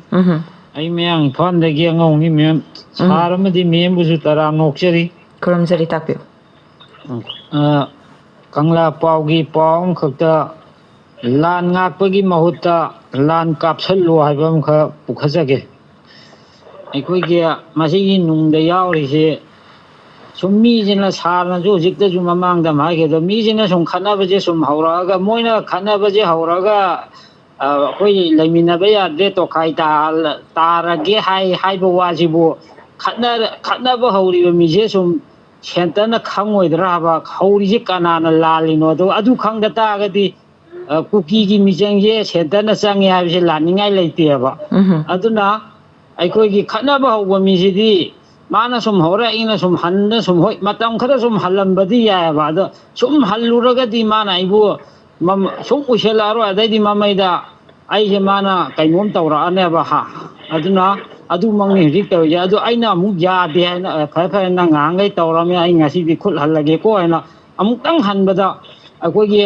ꯃꯄꯨꯟꯁꯤꯒꯤ ꯍꯦꯛꯇ ꯀꯥꯎꯔꯣꯏꯗꯧꯕ ꯃꯑꯣꯡꯗ ꯑꯃꯨꯛ ꯍꯟꯅ ꯍꯧꯔꯛꯑꯣꯏꯗꯧꯕ ꯃꯑꯣꯡꯗ ꯍꯟ ꯇꯥꯔꯒꯗꯤ ꯃꯥ ꯑꯗꯨꯝ ꯃꯅꯤꯡ ꯍꯜꯂ ꯆꯠꯈꯤꯅꯦꯕ. ꯑꯗꯨꯃꯥꯏꯅ ꯇꯧꯗꯅ ꯉꯁꯥꯏꯒꯤ ꯄꯥꯎꯗꯨꯒꯤ ꯃꯐꯝꯁꯤꯗ ꯑꯩꯈꯣꯏꯒꯤ ꯑꯐꯕ ꯈꯨꯠꯂꯥꯏ ꯄꯥꯏꯔꯤꯁꯤ ꯀꯅꯥꯅꯣ ꯁꯦꯟꯇꯔ ꯑꯃꯗꯤ ꯏꯁꯇꯦꯠꯅ ꯍꯥꯏꯕ ꯑꯃꯁꯨ ꯊꯦꯡꯅꯖꯩ. ꯃꯁꯤ ꯈꯨꯠꯂꯥꯏ ꯄꯥꯏꯔꯤꯕ ꯑꯐꯕꯁꯤ ꯀꯅꯥꯅ ꯋꯥꯠꯇꯅ ꯀꯨꯀꯤꯅ ꯃꯔꯨ ꯑꯐꯕ ꯀꯥꯞꯄꯤꯕ ꯂꯦꯞꯇꯅ ꯀꯥꯞꯄꯤꯕ ꯈꯨꯠꯂꯥꯏ ꯑꯐꯕ ꯄꯥꯏꯔꯤꯁꯤ ꯀꯅꯥꯅ ꯄꯤꯕꯅꯣ ꯁꯦꯟꯇꯔ ꯑꯃꯗꯤ ꯏꯁꯇꯦꯠꯅ ꯈꯪꯍꯟꯒꯗꯕꯅꯤ ꯍꯥꯏꯕꯁꯤꯒꯤ ꯃꯇꯥꯡꯁꯤꯃꯇꯗ ꯑꯅꯤꯁꯤꯗꯪ ꯒꯦꯁꯅ ꯈꯤꯇꯪ ꯈꯪꯃꯤꯟꯅꯕ ꯌꯥꯕ ꯈꯔ ꯊꯝꯕꯤꯔꯝꯃꯣ ꯍꯥꯏꯖꯒꯦ ꯇꯧꯖꯕ. ꯍꯣꯏ ꯌꯥꯝ ꯅꯨꯡꯉꯥꯏꯖꯩ ꯊꯧꯔꯝ ꯁꯔꯨꯛ ꯌꯥꯕꯤꯔꯛꯄꯒꯤꯗꯃꯛ ꯑꯣꯖꯥꯗꯒꯤ ꯇꯥꯃꯤꯟꯅꯁꯤꯀꯣ. ꯑꯗꯨꯗꯤ ꯊꯥꯒꯠꯆꯔꯤ. ꯋꯥꯐꯝꯗꯣ ꯌꯥꯝ ꯐꯖꯕ ꯋꯥꯐꯝꯗꯤ ꯑꯣꯏꯕ ꯊꯝꯕꯤꯔꯤꯕ ꯋꯥꯐꯝꯁꯦ. ꯆꯨꯝꯃꯤ ꯑꯩꯈꯣꯏ ꯃꯅꯤꯄꯨꯔ ꯁꯣꯝꯗꯗꯤ ꯂꯥꯟ ꯍꯧꯖꯤꯛ ꯇꯧꯔꯤꯕ ꯃꯑꯣꯡꯁꯤ ꯀꯨꯀꯤ ꯃꯤꯂꯤꯇꯦꯟꯁꯤꯡꯁꯤꯅ ꯑꯩꯈꯣꯏꯗ ꯀꯥꯞꯁꯤꯜꯂꯛꯀꯥꯟꯗ ꯑꯩꯈꯣꯏꯒꯤ ꯂꯝꯁꯤ ꯂꯧꯁꯤꯟꯅꯕ ꯍꯣꯠꯅꯕꯗ ꯑꯩꯈꯣꯏꯅ ꯗꯤꯐꯦꯟ ꯇꯧꯕꯅꯤ. ꯑꯩꯈꯣꯏꯅ ꯂꯥꯟꯗꯥꯔꯨꯕ ꯅꯠꯇꯦ. ꯑꯗꯒꯤ ꯍꯧꯖꯤꯛꯁꯨ ꯑꯗꯨꯝ ꯂꯩꯔꯤꯕ ꯐꯤꯕꯝꯁꯦ ꯑꯗꯨꯝ ꯑꯩꯈꯣꯏꯅ ꯍꯣꯏ ꯃꯁꯤ ꯑꯗꯨꯝ ꯂꯥꯟꯅꯤꯅ ꯀꯩꯅꯣ ꯈꯔꯗꯤ ꯑꯗꯨꯝ ꯌꯥꯎꯔꯝꯕꯁꯨ ꯌꯥꯏ ꯍꯥꯏꯕꯕꯨ ꯑꯌꯥꯝꯕ ꯇꯁꯦꯡꯅ ꯇꯧꯔꯤꯕ ꯊꯕꯛꯇꯤ ꯀꯨꯀꯤ ꯃꯤꯂꯤꯇꯦꯟꯁꯤꯡ ꯑꯁꯤꯅ ꯀꯥꯞꯁꯤꯜꯂꯛꯄꯁꯤꯗ ꯑꯩꯈꯣꯏ ꯉꯥꯛꯊꯣꯛꯆꯅꯕ ꯑꯩꯈꯣꯏꯒꯤ ꯗꯤꯐꯦꯟꯁꯅꯤ ꯇꯧꯔꯤꯁꯦ. ꯑꯩꯈꯣꯏꯒꯤ ꯑꯣꯐꯦꯟꯁꯤꯞ ꯑꯩꯈꯣꯏꯅ ꯆꯪꯁꯤꯜꯂꯒ ꯂꯥꯟ ꯇꯥꯁꯜꯂꯨꯕ ꯈꯣꯠꯄꯒꯤ ꯋꯥꯗꯤ ꯂꯩꯇꯦ. ꯑꯗꯒꯤ ꯑꯩꯈꯣꯏꯒꯤ ꯃꯩꯇꯩꯗ ꯁꯤꯒꯨꯝꯕ ꯇꯧꯒꯦ ꯈꯣꯠꯀꯦ ꯍꯥꯏꯕ ꯑꯗꯒꯤ ꯃꯩꯇꯩꯗ ꯅꯠꯇꯦ ꯒꯚꯔꯟꯃꯦꯟꯒꯤ ꯑꯣꯏꯅꯁꯨ ꯁꯤꯒꯨꯝꯕꯒꯤ ꯋꯥꯐꯝꯗꯤ ꯂꯩꯇꯦꯕ. ꯃꯣꯏꯅ ꯇꯧꯔꯛꯄ ꯂꯥꯟꯗꯨꯗꯒꯤ ꯑꯩꯈꯣꯏꯅ ꯊꯦꯡꯅꯖꯕꯅꯤ ꯉꯥꯛꯊꯣꯛꯄꯅꯦꯕ. ꯑꯗꯨ ꯁꯤꯗꯩꯁꯤꯗ ꯍꯣꯏ ꯌꯥꯝꯅ ꯆꯨꯝꯃꯤ. ꯃꯁꯤ ꯑꯗꯨꯝ ꯈꯨꯜꯂꯛ ꯏꯔꯛꯇ ꯂꯩꯀꯥꯏꯒꯤ ꯍꯣꯇꯦꯜꯗꯕꯨꯗꯤ ꯑꯗꯨꯝ ꯄꯪꯍꯥꯏꯗ ꯍꯥꯏꯅꯕ ꯂꯥꯟ ꯇꯥꯁꯟꯒꯗꯕꯅꯤ ꯃꯣꯏꯒꯤ ꯃꯊꯛꯇ ꯃꯣꯏꯁꯦ ꯍꯥꯠꯀꯗꯕꯅꯤ ꯇꯨꯞꯀꯗꯕꯅꯤ ꯀꯥꯏꯅ ꯃꯗꯨꯃꯛꯇꯤ ꯑꯩꯒꯤ ꯑꯣꯏꯕ ꯋꯥꯐꯝꯗꯗꯤ ꯍꯥꯏꯅꯤꯡꯗ꯭ꯔꯦ. ꯃꯗꯨ ꯀꯔꯤ ꯍꯥꯏꯇꯥꯔꯦꯅꯦ ꯃꯗꯨꯃꯛꯇꯤ ꯑꯗꯨꯃꯥꯏꯅ ꯍꯦꯛꯇ ꯂꯥꯟ ꯇꯥꯁꯜꯂꯨꯁꯨ ꯍꯥꯏꯗꯅ ꯒ꯭ꯌꯥꯟ ꯃꯦꯟ ꯇꯥꯗꯕ ꯀꯥꯡꯕꯨꯗු ꯃꯣꯏꯒꯤ ꯃꯊꯛꯇ ꯃꯣꯏꯒꯤ ꯑꯁꯣꯏꯕ ꯑꯔꯥꯟꯕꯗꯨ ꯃꯗꯨ ꯈꯪꯖꯔꯀꯥꯟꯗ ꯃꯣꯏꯅ ꯍꯟꯗꯣꯛꯈꯤꯒꯗ꯭ꯔꯥ ꯍꯥꯏꯕ ꯋꯥꯈꯜꯂꯣꯟꯗꯨꯅꯤ ꯃꯅꯤꯄꯨꯔ ꯂꯩꯅꯔꯤꯁꯦ. ꯆꯪꯁꯤꯜꯂꯒ ꯃꯤꯒꯤ ꯂꯝꯗ ꯆꯪꯁꯤꯜꯂꯒ ꯃꯣꯏꯕꯨ ꯍꯦꯛꯇ ꯍꯥꯠꯂꯨꯕ ꯑꯗꯒꯤ ꯈꯠꯅꯕ ꯍꯧꯔꯨꯕꯒꯤ ꯋꯥꯗꯤ ꯑꯩꯈꯣꯏ ꯃꯩꯇꯩꯗꯗꯤ ꯁꯨꯡꯂꯩ ꯂꯩꯇꯦ. ꯃꯣꯏꯁꯤ ꯑꯌꯥꯝꯕ ꯀꯨꯀꯤꯁꯤꯡꯁꯦ ꯏꯟꯗꯤꯖꯤꯅꯁ ꯑꯣꯏꯕꯁꯨ ꯌꯥꯎꯗꯕꯗꯤ ꯅꯠꯇꯦ. ꯏꯟꯗꯤꯖꯤꯅꯁ ꯍꯥꯏꯁꯤꯁꯨ ꯀꯣꯟꯅ ꯆꯪꯉꯛꯄ ꯏꯟꯗꯤꯖꯤꯅꯁꯅꯤ. ꯑꯩꯈꯣꯏꯒꯤ ꯃꯩꯇꯩ ꯍꯥꯏꯕ ꯅꯥꯒꯥ ꯍꯥꯏꯕ ꯂꯩꯔꯤꯕ ꯐꯨꯔꯨꯞꯁꯤꯡ ꯁꯤ ꯍꯥꯟꯅ ꯂꯩꯖꯔꯝꯕ ꯃꯇꯨꯡꯗ ꯃꯣꯏ ꯀꯣꯟꯅ ꯆꯪꯉꯛꯄꯅꯤ. ꯃꯣꯏꯕꯨ ꯇꯥꯟꯒꯦ ꯈꯣꯠꯀꯦ ꯃꯣꯏ ꯌꯥꯝ ꯍꯦꯟꯕꯂꯛꯄꯗꯒꯤ ꯑꯩꯈꯣꯏ ꯄꯦꯟꯗꯕ ꯅꯨꯡꯉꯥꯏꯇꯕꯗꯤ ꯂꯩ ꯍꯥꯏꯕꯕꯨ ꯆꯞ ꯆꯥꯕ ꯋꯥꯈꯜꯂꯣꯟ ꯂꯩꯔꯤꯕ ꯑꯃ ꯅꯠꯇꯦꯕ ꯃꯣꯏꯗꯅ ꯋꯥꯈꯜ ꯃꯥꯡꯖꯕꯗꯒꯤ ꯍꯧꯔꯛꯄ ꯂꯥꯟꯅꯦꯕ ꯑꯗꯨꯅ ꯂꯥꯟꯁꯤꯒꯤ ꯄꯥꯎꯈꯨꯝ ꯄꯤꯕꯅꯤ ꯑꯩꯈꯣꯏꯅ ꯃꯣꯏ ꯃꯊꯛꯇ ꯂꯥꯟ ꯇꯥꯒꯦ ꯍꯥꯏꯕ ꯋꯥꯈꯜ ꯈꯜꯂꯨꯕꯁꯨ ꯂꯩꯕ ꯅꯠꯇꯦ ꯑꯗꯨꯅ ꯁ꯭ꯋꯥꯏ ꯃꯇꯥꯡꯁꯤꯗꯗꯤ ꯈꯖꯤꯛꯇꯪ ꯀꯔꯤ ꯍꯥꯏꯇꯥꯔꯦ ꯍꯥꯏꯕꯤꯔꯤꯕ ꯋꯥꯐꯝ ꯊꯝꯕꯤꯔꯤꯕ ꯋꯥꯐꯝ ꯍꯧꯖꯤꯛꯀꯤ ꯄꯥꯎꯆꯦ ꯑꯃꯗ ꯌꯥꯎꯋꯦ ꯍꯥꯏꯕ ꯋꯥꯐꯝ ꯏꯗꯤꯇꯣꯔꯤꯌꯦꯜ ꯀꯃꯦꯟꯒꯨꯝꯕ ꯑꯣꯏꯔꯝꯒꯗꯕ ꯃꯥꯜꯂꯤ ꯃꯤꯁꯇꯔ ꯀꯅꯥꯒꯨꯝꯕ ꯑꯃꯅ ꯄꯤꯕ ꯃꯥꯒꯤ ꯀꯔꯤꯒꯨꯝꯕ ꯍꯥꯏꯗꯤ ꯑꯣꯔꯒꯅꯥꯏꯖꯦꯁꯟ ꯑꯃꯅ ꯊꯝꯕ ꯃꯥꯜꯂꯤ ꯑꯗꯣ ꯑꯩꯈꯣꯏ ꯃꯅꯤꯄꯨꯔꯒꯤ ꯑꯣꯏꯅꯗꯤ ꯃꯅꯤꯄꯨꯔꯗ ꯂꯩꯔꯤꯕ ꯃꯩꯇꯩꯁꯤꯡꯒꯤ ꯑꯣꯏꯅꯗꯤ ꯀꯨꯀꯤꯒꯤ ꯃꯊꯛꯇ ꯂꯥꯟ ꯇꯥꯒꯦ ꯃꯣꯏꯕꯨ ꯂꯣꯏꯅ ꯍꯥꯠꯂꯒꯦ ꯇꯨꯞꯄꯒꯦꯅ ꯇꯧꯔꯛꯄ ꯅꯠꯇꯦ ꯃꯣꯏꯅ ꯆꯠꯊꯔꯛꯄ ꯂꯥꯟꯗꯨꯒꯤ ꯄꯥꯎꯈꯨꯝ ꯄꯤꯕꯗ ꯈꯔ ꯑꯗꯨꯝ ꯑꯁꯣꯏꯕ ꯑꯔꯥꯟꯕ ꯑꯗꯨꯝ ꯇꯧꯅꯕ ꯑꯗꯨꯝ ꯂꯥꯟ ꯍꯥꯏꯁꯦ ꯈꯔꯗꯤ ꯑꯗꯨꯝ ꯌꯥꯎꯅꯤ ꯃꯗꯨ ꯌꯥꯎꯖꯕꯒꯤ ꯋꯥꯅꯤ ꯑꯩꯈꯣꯏꯅ ꯃꯣꯏꯕꯨ ꯍꯥꯠꯀꯦ ꯇꯨꯞꯀꯦꯅ ꯇꯧꯔꯨꯕ ꯅꯠꯇꯦ ꯃꯗꯨꯃ ꯑꯩ ꯑꯗꯨꯃꯥꯏꯅ ꯊꯝꯖꯒꯦ ꯃꯗꯣꯝꯗꯁꯨ ꯑꯩ ꯂꯥꯟꯗꯤ ꯆꯠꯊꯔ ꯂꯩꯔꯁꯤ ꯍꯥꯏꯕꯗꯨꯁꯨ ꯑꯩ ꯁꯞꯁꯀ꯭ꯔꯥꯏꯕ ꯇꯧꯅꯤꯡꯗꯦ ꯑꯗꯨꯒꯤ ꯋꯥꯐꯝꯅꯤ ꯑꯗꯒꯤ ꯑꯃꯅ ꯉꯁꯥꯏꯒꯤ ꯈꯨꯠꯂꯥꯏꯒꯤ ꯃꯇꯥꯡꯗ ꯈꯨꯠꯂꯥꯏꯒꯤ ꯃꯇꯥꯡꯁꯦ ꯈꯨꯠꯂꯥꯏꯒꯤ ꯃꯇꯥꯡꯁꯦ ꯀꯩꯅꯣꯅꯤ ꯑꯩꯈꯣꯏꯒꯤ ꯍꯣꯏ ꯀꯨꯀꯤ ꯃꯤꯂꯤꯇꯦꯟꯁꯤꯡꯁꯦ ꯕꯔꯃꯥꯔꯣꯝꯒ ꯁꯝꯅꯔꯀꯥꯟꯗ ꯑꯗꯒꯤ ꯑꯇꯩ ꯑꯇꯩ ꯈꯨꯠꯂꯥꯏ ꯃꯌꯥꯝ ꯑꯃ ꯄꯥꯏ ꯑꯗꯩ ꯃꯣꯏꯁꯨ ꯈꯨꯠꯂꯥꯏꯁꯦ ꯄꯪꯁꯥꯗ ꯁꯥꯏ ꯑꯩꯈꯣꯏ ꯑꯉꯥꯡ ꯑꯣꯏꯔꯤꯉꯩꯗ ꯅꯠꯇꯦ ꯃꯅꯤꯄꯨꯔꯗ ꯂꯥꯟꯍꯧꯕꯒꯤ ꯏꯔꯥꯡ ꯌꯥꯝ ꯀꯟꯅ ꯂꯩꯈꯠꯂꯛꯄ 1980ꯒꯤ ꯑꯗꯨꯋꯥꯏ ꯍꯥꯏꯒꯗꯥꯏꯅꯦ ꯑꯗꯨꯋꯥꯏꯗꯨꯗ ꯑꯩꯈꯣꯏ ꯃꯅꯤꯄꯨꯔꯗ ꯂꯩꯕ ꯇꯝꯄꯥꯛꯇ ꯕꯦꯁ ꯇꯧꯕ ꯍꯥꯏꯅ ꯃꯣꯏꯗꯣ ꯄꯥꯏꯕ ꯂꯣꯏ ꯀꯛꯊꯠꯂꯒ ꯃꯑꯣꯡ ꯇꯥꯟꯅꯔꯒ ꯄꯪꯁꯥꯗ ꯁꯥꯏ ꯑꯗꯨꯒꯤ ꯃꯊꯛꯇꯁꯨ ꯑꯗꯨꯝ ꯀꯃꯥꯏꯅ ꯇꯧꯕꯅꯣ ꯈꯪꯗꯦ ꯃꯁꯤ ꯏꯟꯗꯤꯌꯥ ꯒꯣꯔꯃꯦꯟꯅ ꯁꯞꯄ꯭ꯂꯥꯏ ꯇꯧꯕꯅꯦꯅ ꯍꯥꯏꯕꯗꯨꯗꯤ ꯑꯩ ꯍꯥꯏꯅꯤꯡꯗꯦ ꯃꯗꯨꯃꯛꯇꯤ ꯑꯩ ꯊꯥꯖꯕ ꯂꯩꯇꯦ ꯑꯗꯨꯒ ꯃꯣꯏꯁꯤ ꯈꯨꯠꯁꯨ ꯈꯨꯠꯂꯥꯏ ꯃꯌꯥꯝ ꯄꯥꯏ ꯍꯥꯏꯕꯁꯤꯃꯗꯤ ꯑꯗꯨꯝ ꯆꯨꯝꯃꯦ ꯁ꯭ꯅꯥꯏꯄꯤꯡ ꯔꯥꯏꯐꯜ ꯃꯌꯥꯝ ꯁꯤꯖꯤꯟꯅꯩ ꯑꯐꯕ ꯂꯥꯟꯒꯤ ꯃꯇꯝꯗ ꯁꯤꯖꯤꯟꯅꯒꯗꯕ ꯑꯗꯨꯒꯨꯝꯕ ꯅꯣꯡꯃꯩ ꯉꯥꯛꯇ ꯁꯤꯖꯤꯟꯅꯩ ꯅꯣꯡꯃꯩ ꯑꯆꯧ ꯑꯆꯧꯕ ꯑꯐꯕ ꯃꯌꯥꯝ ꯑꯗꯒꯤ 81mm ꯃꯣꯔꯇꯥꯔ ꯑꯗꯒꯤ ꯑꯗꯨ ꯑꯇꯩ ꯃꯌꯥꯝ ꯑꯃ ꯁꯤꯖꯤꯟꯅꯩ ꯃꯌꯥꯝꯅ ꯂꯣꯏ ꯈꯪꯉꯦ ꯃꯁꯤꯗꯤ ꯑꯗꯨ ꯃꯣꯏꯗꯤ ꯍꯧꯖꯤꯛ ꯑꯗꯨꯝ ꯍꯥꯏꯅꯔꯤꯁꯤꯅꯤ ꯍꯧꯖꯤꯛꯀꯤ ꯂꯥꯟꯁꯤꯗ ꯃ꯭ꯌꯥꯟꯃꯥꯔꯗꯒꯤ ꯆꯪꯂꯛꯄ ꯏꯂꯤꯒꯦꯜ ꯏꯃꯤꯒ꯭ꯔꯦꯟꯁꯤꯡ ꯃ꯭ꯌꯥꯟꯃꯥꯔꯗꯒꯤ PDF ꯑꯗꯒꯤ KNA-B ꯀꯥꯏꯅ ꯃꯌꯥꯝꯁꯤ ꯌꯥꯎꯋꯦꯅ ꯈꯪꯅꯔꯦ ꯃꯣꯏꯁꯤ ꯃ꯭ꯌꯥꯟꯃꯥꯔꯗ ꯂꯩꯔꯤꯕ ꯃꯌꯥꯝꯁꯤꯗꯤ ꯈꯨꯠꯂꯥꯏꯁꯤ ꯄꯥꯏꯕ ꯌꯥꯕ ꯈꯨꯠꯂꯥꯏ ꯂꯣꯏꯅ ꯄꯥꯏ ꯀꯟꯇ꯭ꯔꯤ ꯀꯌꯥꯗꯒꯤ ꯁꯄꯣꯔꯠ ꯐꯪꯉꯀꯥꯟꯗ ꯃꯣꯏꯗꯤ ꯈꯨꯠꯂꯥꯏꯒ ꯂꯣꯏꯅꯅ ꯆꯠꯊꯔꯛꯄ ꯂꯥꯟꯅꯤ ꯍꯥꯏꯔꯤꯕꯁꯤꯡꯒꯤ ꯆꯪꯁꯜꯂꯒ ꯃꯣꯏ ꯈꯨꯠꯂꯥꯏꯁꯤꯡꯁꯤ ꯂꯥꯛꯑꯒ ꯆꯠꯊꯔꯛꯏ ꯍꯥꯏꯕꯁꯤꯁꯨ ꯑꯗꯨꯝ ꯈꯪꯉꯕꯅꯤ ꯃꯁꯤꯒꯤ ꯃꯇꯥꯡꯗꯁꯨ ꯏꯟꯇꯦꯂꯤꯖꯦꯟꯁ ꯔꯤꯄꯣꯔꯠ ꯂꯩꯕꯒ ꯂꯣꯏꯅꯅ ꯃꯁꯤꯒꯤ ꯃꯇꯥꯡꯗ ꯊꯤꯒꯠꯄꯒꯤ ꯊꯕꯛꯁꯨ ꯀꯟꯅ ꯆꯠꯊꯒꯅꯤ ꯍꯥꯏꯗꯅ ꯉꯔꯥꯡ ꯅꯍꯥꯟꯗꯁꯨ ꯃꯤꯅꯤꯁꯇꯔꯅ ꯐꯣꯡꯗꯣꯛꯈꯤꯕꯁꯨ ꯂꯩꯔꯕꯅꯤ ꯑꯗꯨꯅ ꯈꯨꯠꯂꯥꯏꯒꯤ ꯃꯇꯥꯡꯁꯦ ꯏꯟꯗꯤꯌꯥ ꯒꯣꯔꯃꯦꯟꯒꯤ ꯁꯄ꯭ꯂꯥꯏꯗꯨꯃꯗꯤ ꯇꯣꯛꯄꯤꯌꯨ ꯑꯗꯨꯒ ꯋꯥꯈꯜꯗꯨꯃꯗꯤ ꯑꯗꯨꯒ ꯃꯣꯏ ꯈꯨꯠꯂꯥꯏ ꯑꯐꯕ ꯄꯥꯏ ꯍꯥꯏꯕꯗꯤ ꯆꯨꯝꯃꯤ ꯑꯗꯒꯤ ꯉꯁꯥꯏ ꯀꯩꯅꯣꯗꯣ ꯃꯔꯨꯞ ꯕꯥꯁꯤꯔꯒꯤꯗꯣ ꯃꯃꯥꯡꯗ ꯍꯥꯏꯕꯤꯈꯤꯕꯗꯣ ꯃꯇꯦꯛ ꯑꯃꯇꯪ ꯍꯥꯏꯖꯒꯦ ꯍꯣꯏ ꯇꯨꯝꯗꯕ ꯃꯤ ꯍꯧꯗꯣꯛꯄ ꯍꯥꯏꯁꯤ ꯌꯥꯝ ꯂꯨꯏ ꯑꯗꯨ ꯈꯪꯗꯦ ꯃꯁꯤ ꯁꯣꯝꯗꯒꯤ ꯈꯔ ꯑꯃ ꯆꯠꯂꯒ ꯅꯔꯦꯟꯗ꯭ꯔ ꯃꯣꯗꯤ ꯍꯧꯗꯣꯛꯎꯅꯤ ꯑꯗꯨ ꯍꯥꯏꯔꯨꯅꯤ ꯈꯣꯠꯂꯦꯅ ꯍꯣꯏ ꯃꯣꯏꯕꯨ ꯊꯧꯑꯣꯏꯗꯕꯁꯨ ꯅꯠꯇꯦ ꯍꯥꯟꯅꯗꯒꯤ ꯍꯧꯅ ꯁꯤꯗ ꯃꯤꯅꯤꯁꯇꯔ MLAꯁꯤꯡ ꯑꯗꯒꯤ ꯒꯚꯔꯟꯃꯦꯟ ꯌꯥꯎꯅ ꯄ꯭ꯔꯥꯏꯝ ꯃꯤꯅꯤꯁꯇꯔꯁꯨ ꯍꯟꯖꯤꯟ ꯍꯟꯖꯤꯟ ꯄ꯭ꯔꯦꯁꯔ ꯄꯤꯕ ꯂꯩꯔꯦ ꯑꯗꯒꯤ ꯄꯥꯔꯂꯤꯌꯥꯃꯦꯟꯇ ꯀꯔꯤꯗ ꯍꯟꯅ ꯑꯣꯄꯣꯖꯤꯁꯟꯒꯤ ꯀꯥꯡꯕꯨꯅ ꯑꯗꯒꯤ ꯉꯔꯥꯡ ꯅꯍꯥꯟꯗꯁꯨ ꯀꯅꯥꯅꯣ ꯑꯗꯒꯤ ꯑꯥꯎꯇꯔꯒꯤ MPꯅꯒ ꯍꯥꯏꯕ ꯈꯣꯠꯄ ꯃꯌꯥꯝ ꯂꯩ ꯑꯗꯨꯕꯨ ꯄ꯭ꯔꯥꯏꯝ ꯃꯤꯅꯤꯁꯇꯔꯁꯤ ꯉꯥꯡꯉꯔꯣꯏꯅ ꯈꯟꯈꯤꯕ꯭ꯔꯥ ꯈꯪꯗꯦ ꯀꯥꯡꯄꯣꯛꯄꯤꯒꯤ ꯀꯩꯅꯣꯗꯗꯤ ꯁꯪꯒꯥꯕꯗꯗꯤ ꯚꯔꯆꯨꯋꯦꯜ ꯑꯣꯏꯔꯒꯁꯨ ꯑꯗꯨꯝ ꯋꯥ ꯉꯥꯡꯉꯦ ꯑꯗꯣ ꯃꯅꯤꯄꯨꯔꯒꯤ ꯏꯁꯨꯒꯤ ꯃꯇꯥꯡꯗꯗꯤ ꯀꯔꯤꯝꯇ ꯉꯥꯡꯗ꯭ꯔꯦ ꯑꯗꯣ ꯃꯁꯤ ꯍꯧꯗꯣꯛꯄ ꯉꯝꯕꯁꯨ ꯑꯣꯏꯁꯅꯨ ꯑꯩꯈꯣꯏꯒꯤ ꯏꯆꯤꯟ ꯏꯅꯥꯎ ꯏꯆꯦ ꯏꯆꯟꯁꯤꯡ ꯃꯌꯥꯝꯅ ꯆꯪꯈꯤꯕꯗꯣ ꯃꯗꯨ ꯍꯧꯗꯣꯛꯑꯀꯥꯟꯗ ꯑꯐꯕ ꯐꯣꯟ ꯄꯨꯔꯛꯄꯁꯨ ꯑꯣꯏꯁꯅꯨꯅ ꯊꯝꯖꯒꯦ ꯑꯗꯨꯕꯨ ꯍꯥꯏꯗꯤ ꯌꯥꯝ ꯆꯨꯝꯃꯦꯕ ꯃꯗꯨ ꯚꯥꯁꯀꯔꯅ ꯍꯥꯏꯕꯤꯔꯤꯗꯣ ꯇꯨꯝꯗꯕ ꯃꯤ ꯍꯧꯗꯣꯛꯄ ꯍꯥꯏꯁꯦ ꯌꯥꯝ ꯂꯨꯏ ꯇꯨꯝꯁꯤꯟꯗꯅ ꯂꯩꯕꯗꯨꯗꯕꯨ ꯑꯩꯅ ꯇꯥꯔꯔꯣꯏꯅ ꯇꯥꯗꯕꯗꯨꯗ ꯌꯥꯝ ꯂꯨꯕ ꯊꯕꯛꯅꯦ ꯑꯗꯣ ಅದು ꯌꯥꯝ ꯆꯨꯝꯕ ꯋꯥꯐꯝꯅꯤ ꯑꯗꯨꯃꯥꯏꯅ ꯊꯝꯖꯒꯦ ꯍꯜꯂꯣ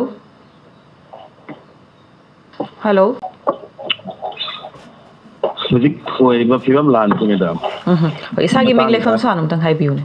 ꯑꯩꯒꯤ ꯃꯤꯡ ꯑꯌꯨꯕ ꯈꯥꯟ ꯀꯧꯖꯩ ꯑꯩ ꯀꯣꯅꯨꯡꯃꯥꯗꯩꯅꯤ ꯀꯣꯅꯨꯡꯃꯥꯗꯒꯤ ꯑꯌꯨꯕ ꯈꯥꯟ ꯇꯥꯛꯄꯤꯌꯨ ꯍꯥꯏꯕꯤꯌꯨ ꯃꯅꯤꯄꯨꯔꯒꯤ ꯈ꯭ꯋꯥꯏꯗꯒꯤ ꯑꯔꯣꯏꯕ ꯂꯝꯅ ꯑꯍꯟꯕꯅ ꯁꯝꯊꯤꯡ ꯍꯥꯏꯔꯕꯗ ꯂꯥꯟꯁꯤꯅ ꯃꯔꯝ ꯑꯣꯏꯔꯒ ꯄ꯭ꯔꯖꯥꯁꯤꯡꯗ ꯑꯋꯥꯕꯁꯤꯡ ꯌꯥꯝꯅ ꯆꯥꯎꯅ ꯃꯥꯌꯣꯛꯅꯔꯕ ꯍꯥꯏꯕꯗꯤ ꯈ꯭ꯋꯥꯏꯗꯒꯤ ꯃꯦꯟ ꯏꯝꯄꯣꯔꯇꯦꯟ ꯑꯣꯏꯅ ꯑꯩꯈꯣꯏ ꯂꯥꯟꯁꯤ ꯃꯔꯛꯁꯤꯗ ꯈ꯭ꯋꯥꯏꯗꯒꯤ ꯋꯥꯔꯤꯁꯤ ꯍꯧꯖꯤꯛ ꯉꯔꯥꯡ ꯅꯍꯥꯟꯗꯒꯤ ꯆꯦꯡꯁꯤ ꯕꯣꯔꯥ ꯈꯥꯡꯗ ꯍꯧꯖꯤꯛ ꯂꯨꯄꯥ 2,300 ꯌꯧꯈ꯭ꯔꯦ ꯁꯤꯁꯤꯅ ꯃꯩꯇꯩꯁꯨ ꯄꯥꯡꯒꯟꯁꯨ ꯂꯣꯏꯅ ꯂꯥꯟ ꯃꯔꯛꯁꯤꯗ ꯑꯋꯥꯕꯁꯤ ꯇꯔꯥ ꯁꯤꯠꯄ ꯃꯤꯁꯨ ꯌꯥꯎꯅꯔꯦ ꯃꯁꯤꯒꯤ ꯃꯇꯥꯡꯁꯤ ꯑꯝꯇꯁꯨ ꯃꯦꯗꯥꯝ ꯈꯣꯏꯅ ꯃꯌꯥꯝꯗ ꯍꯥꯏꯕꯗꯤ ꯁꯤꯒꯤ ꯃꯇꯦꯡ ꯄꯥꯡꯕ ꯍꯥꯏꯕꯗꯤ ꯁꯤꯒꯤ ꯆꯦꯡꯒꯤ ꯑꯩꯈꯣꯏꯒꯤ ꯊꯕꯛ ꯇꯧꯔꯤꯕ ꯃꯤꯁꯤꯡꯁꯦ ꯀꯔꯤ ꯃꯔꯝꯒꯤꯅꯣ ꯆꯦꯡꯁꯤ ꯇꯥꯡꯍꯜꯂꯤꯕꯁꯤ ꯂꯥꯏꯔꯕ ꯃꯤ ꯍꯥꯏꯕꯗꯤ ꯊꯥ 9-10 ꯂꯥꯟ ꯁꯣꯛꯅꯕꯗꯒꯤ ꯋꯥꯗꯅ ꯂꯩ ꯃꯊꯛꯇꯨꯗ ꯑꯃꯨꯛꯀ ꯄꯩꯁꯥ ꯑꯃꯐꯥꯎ ꯇꯥꯟꯐꯝꯁꯨ ꯂꯩꯇ꯭ꯔꯕ ꯑꯗꯨ ꯃꯔꯛꯇꯨꯗ ꯑꯃꯨꯛꯀ ꯍꯟꯅ ꯑꯃꯨꯛꯀ ꯆꯦꯡ ꯍꯥꯟꯅ ꯂꯨꯄꯥ 700 ꯄꯤꯔꯝꯕꯗꯨ 2,200 ꯌꯧꯒꯠꯂꯦ ꯄꯩꯁꯥꯅ ꯇꯥꯟꯐꯝ ꯁꯣꯝꯗ ꯂꯨꯄꯥ ꯑꯃꯐꯥꯎ ꯂꯩꯇꯕ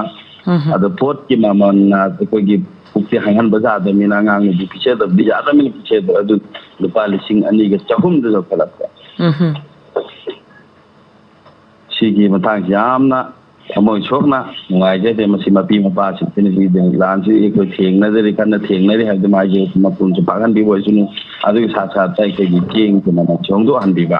ꯑꯗꯒꯤ ꯑꯃꯅ ꯃꯦꯗꯥꯝ ꯌꯥꯝꯅ ꯅꯨꯡꯉꯥꯏꯖꯗꯕ ꯑꯃꯅ ꯑꯩꯈꯣꯏ ꯃꯌꯥꯝ ꯄꯨꯝꯅꯃꯛ ꯁꯄꯣꯔꯠ ꯇꯧꯕꯗ ꯑꯩꯈꯣꯏꯒꯤ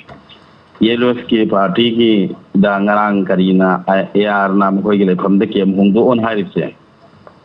ꯃꯁꯤ ꯍꯣꯡꯗꯣꯛꯇꯅꯉꯥꯏꯒꯤ ꯑꯩꯈꯣꯏ ꯃꯌꯥꯝ ꯄꯨꯝꯅꯃꯛꯅ ꯁꯄꯣꯔꯠ ꯇꯧꯔꯒ ꯍꯥꯟꯅ ꯂꯩꯔꯤꯕ ꯃꯐꯝꯗꯨꯗ ꯑꯗꯨꯝ ꯂꯩꯍꯟꯕꯤꯕ ꯑꯩꯒꯤ ꯊꯃꯣꯏꯒꯤ ꯑꯄꯥꯝꯕꯅꯤ ꯏꯁꯥꯒꯤ ꯍꯥꯏꯕꯤꯕ ꯂꯣꯏꯔꯦꯀꯣ ꯍꯣꯏ ꯍꯣꯏ ꯌꯥꯝ ꯅꯨꯡꯉꯥꯏꯖꯩ ꯊꯧꯔꯝ ꯁꯔꯨꯛ ꯌꯥꯕꯤꯔꯛꯄꯒꯤꯗꯃꯛꯇ ꯑꯣꯖꯥ ꯆꯦꯡꯒꯤ ꯋꯥꯐꯝꯁꯦ ꯃꯃꯥꯡꯗꯁꯨ ꯑꯣꯖꯥꯒ ꯑꯗꯩ ꯑꯇꯣꯞꯄ ꯀꯣꯂꯔꯁꯤꯡꯅ ꯄꯨꯈꯠꯄꯤꯔꯛꯄꯗꯒꯤ ꯐꯣꯡꯗꯣꯛꯄꯤꯈꯤꯕꯗꯤ ꯂꯩꯈ꯭ꯔꯦ ꯑꯗꯨꯕꯨ ꯆꯞ ꯃꯥꯟꯅꯅ ꯍꯥꯏꯗꯤ ꯋꯥꯐꯝꯁꯤꯗ ꯑꯣꯖꯥꯒꯤ ꯑꯣꯏꯕ ꯁꯄ꯭ꯂꯤꯃꯦꯟ ꯑꯣꯏꯅ ꯀꯔꯤ ꯀꯔꯤ ꯑꯍꯦꯟꯕ ꯍꯥꯏꯕꯤꯅꯤꯡꯕ ꯂꯩꯔꯤꯕꯒꯦ ꯍꯥꯏꯕꯗꯨꯃꯇꯪꯒ ꯊꯝꯕꯤꯔꯝꯃꯨ ꯍꯣꯏ ꯊꯣꯏꯗꯣꯛꯄ ꯍꯥꯏꯅꯤꯡꯉꯥꯏꯗꯤ ꯂꯩꯇꯦ ꯑꯗꯨꯕꯨ ꯋꯥꯏ ꯍꯥꯏꯁꯦ ꯌꯥꯝ ꯆꯨꯝꯃꯕ ꯋꯥꯐꯝꯅꯤ ꯍꯣꯏ ꯁꯔ ꯀꯥ ꯍꯦꯟꯅ ꯃꯃꯜ ꯋꯥꯡꯈ꯭ꯔꯦ ꯍꯣꯏ ꯂꯥꯟ ꯅꯨꯡ ꯇꯧꯅꯕ ꯃꯇꯝ ꯂꯝꯕꯤ ꯊꯣꯡ ꯁꯤꯒꯤ ꯃꯇꯝꯁꯤꯗ ꯑꯗꯨꯒꯨꯝꯕ ꯈꯔ ꯑꯋꯥꯕꯗꯤ ꯑꯗꯨꯝ ꯑꯦꯅꯤ ꯏꯁꯨꯗ ꯑꯋꯥꯕ ꯃꯥꯌꯣꯛꯅꯩ ꯍꯥꯏꯁꯤꯃꯗꯤ ꯑꯗꯨꯝ ꯆꯨꯝꯃꯕꯅꯤ ꯍꯧꯖꯤꯛꯇꯤ ꯑꯗꯨꯝ ꯃꯩꯇꯩꯒꯤ ꯅꯍꯥꯔꯣꯜ ꯄꯥꯈꯪ ꯃꯆꯥ ꯍꯥꯏꯒꯗ꯭ꯔꯥ ꯀꯔꯤ ꯇꯧꯒꯗꯒꯦ ꯍꯥꯏꯗꯤ ꯍꯧꯖꯤꯛꯀꯤ ꯑꯍꯜ ꯑꯣꯏꯔꯕ ꯐꯥꯎꯕ ꯌꯥꯎꯅ ꯊꯕꯛ ꯁꯨꯕꯗꯤ ꯂꯥꯏꯔꯅ ꯃꯥꯒꯤ ꯃꯈꯨꯟ ꯉꯥꯛꯅꯕ ꯍꯣꯠꯅꯕꯗ ꯑꯗꯒꯤ ꯏꯔꯥꯡꯗ ꯁꯣꯛꯇꯕ ꯍꯥꯏꯗꯤ ꯂꯥꯟ ꯇꯥꯔꯛꯄ ꯃꯐꯝ ꯅꯠꯇꯕꯒꯤ ꯃꯤ ꯐꯥꯎꯕ ꯃꯔꯝꯗꯝ ꯏꯔꯝꯗꯝ ꯅꯨꯡꯁꯤꯕ ꯍꯥꯏꯕꯗꯤ ꯃꯤꯑꯣꯏꯕꯒꯤ ꯋꯥꯈꯜꯂꯣꯟꯗ ꯑꯗꯨꯝ ꯆꯦꯜꯂꯒ ꯂꯩꯕ ꯃꯁꯤ ꯀꯣꯛꯄ ꯌꯥꯎꯗꯕ ꯋꯥꯐꯝꯅꯤꯅ ꯂꯣꯏꯅ ꯆꯪꯁꯤꯟꯅ ꯂꯩꯈ꯭ꯔꯦ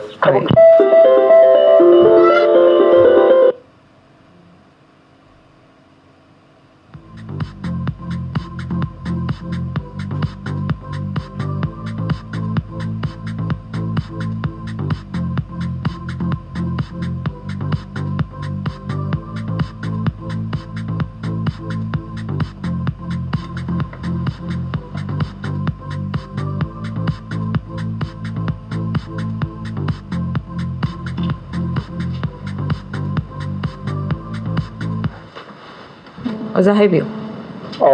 ꯈꯪꯗ꯭ꯔꯦꯅꯦ ꯑꯩꯈꯣꯏ ꯃꯅꯤꯄꯨꯔꯒꯤ ꯇꯦꯂꯤꯐꯣꯟ ꯂꯥꯏꯟ ꯃꯣꯕꯥꯏꯜ ꯂꯥꯏꯟꯁꯨ ꯂꯥꯟ ꯌꯥꯎꯔꯕ ꯈꯪꯗ꯭ꯔꯦ ꯍꯣꯏ ꯌꯥꯝ ꯇꯣꯏꯅ ꯅꯨꯡꯉꯥꯏꯇꯕ ꯈꯔ ꯊꯣꯛꯑꯦ ꯍꯥꯏꯕꯤꯌꯨ ꯊꯕꯛ ꯁꯨꯒꯗꯕ ꯃꯤ ꯐꯥꯎꯕ ꯊꯕꯛ ꯁꯨꯗꯗꯅ ꯈꯨꯟ ꯉꯥꯛꯇ ꯂꯩꯕ ꯃꯇꯝꯁꯤꯗ ꯆꯦꯡꯒꯤ ꯃꯃꯜꯁꯦ ꯀꯥ ꯍꯦꯟꯅ ꯋꯥꯡꯈꯠꯂꯛꯄ ꯄꯣꯠꯀꯤ ꯃꯃꯜ ꯀꯥ ꯍꯦꯟꯅ ꯋꯥꯡꯈꯠꯂꯛꯄꯁꯦ ꯃꯁꯤ ꯈꯔ ꯃꯈꯩꯗꯤ ꯃꯥꯌꯣꯛꯅꯒꯅꯤ ꯍꯥꯏꯕꯕꯨ ꯌꯥꯝꯅ ꯍꯦꯟꯃꯟꯈ꯭ꯔꯦ ꯑꯗꯨꯅ ꯃꯁꯤꯒꯤ ꯃꯇꯥꯡꯗ ꯍꯥꯟꯅꯁꯨ ꯈꯟꯅꯈ꯭ꯔꯕꯅꯤꯅ ꯃꯔꯤ ꯂꯩꯅꯕꯁꯤꯡꯅ ꯃꯁꯤꯒꯤ ꯃꯇꯥꯡꯁꯤꯗ ꯑꯀꯟꯕ ꯃꯤꯠꯌꯦꯡ ꯆꯪꯕꯤꯔꯀꯥꯟꯗ ꯃꯤꯌꯥꯝꯗ ꯆꯨꯅꯕ ꯃꯃꯜꯗ ꯍꯣꯏ ꯈꯔ ꯃꯈꯩ ꯋꯥꯡꯉꯕꯁꯨ ꯀꯥ ꯍꯦꯟꯅ ꯋꯥꯡꯉꯦ ꯐꯤꯕꯝꯁꯦ ꯃꯁꯤ ꯂꯩꯇꯅꯕ ꯍꯣꯠꯅꯕꯤꯌꯨ ꯍꯥꯏꯕ ꯋꯥꯐꯝꯁꯦ ꯑꯩ ꯌꯥꯝ ꯀꯟꯅ ꯊꯝꯖꯅꯤꯡꯉꯤ ꯑꯗꯨꯅ ꯆꯦꯡꯒꯤ ꯃꯇꯥꯡꯁꯤꯗꯗꯤ ꯆꯦꯡ ꯍꯥꯏꯁꯤ ꯆꯥꯗꯕ ꯁꯨꯡꯌꯥ ꯌꯥꯗꯕꯅꯤ ꯂꯥꯟ ꯇꯧꯒꯦ ꯇꯧꯔꯣꯏ ꯇꯧ ꯃꯁꯤ ꯆꯥꯗꯕ ꯌꯥꯗꯕꯅꯤ ꯂꯥꯟꯅꯤ ꯍꯥꯏꯗꯅ ꯍꯧꯖꯤꯛꯀꯤ ꯀ꯭ꯂꯥꯁ 12 ꯑꯉꯥꯡꯗꯒꯤ ꯍꯧꯔꯒ ꯄꯩꯈꯥ ꯊꯥꯒꯗꯕ ꯑꯉꯥꯡꯁꯤꯡ ꯐꯥꯎꯕ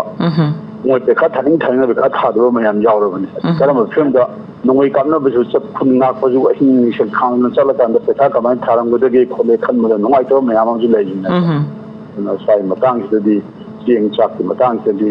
ꯒꯃꯦꯟꯅ ꯃꯔꯨꯑꯣꯏꯅ ꯃꯁꯤꯒꯤ ꯃꯇꯥꯡꯗꯗꯤ ꯑꯀꯟꯕ ꯃꯤꯠꯌꯦꯡ ꯆꯪꯉꯒ ꯑꯀꯟꯕ ꯊꯕꯛ ꯂꯧꯈꯠꯄꯤꯕꯗꯣ ꯄꯥꯝꯃꯤ ꯃꯗꯨꯅ ꯃꯤꯌꯥꯝ ꯄꯨꯝꯅꯃꯛꯀꯤ ꯌꯥꯏꯐꯕ ꯑꯗꯨ ꯑꯣꯏꯒꯅꯤ ꯍꯥꯏꯅ ꯑꯩ ꯑꯗꯨꯃꯥꯏꯅ ꯆꯦꯡꯒꯤ ꯃꯇꯥꯡꯒꯤ ꯊꯝꯖꯒꯦ ꯑꯗꯒꯤ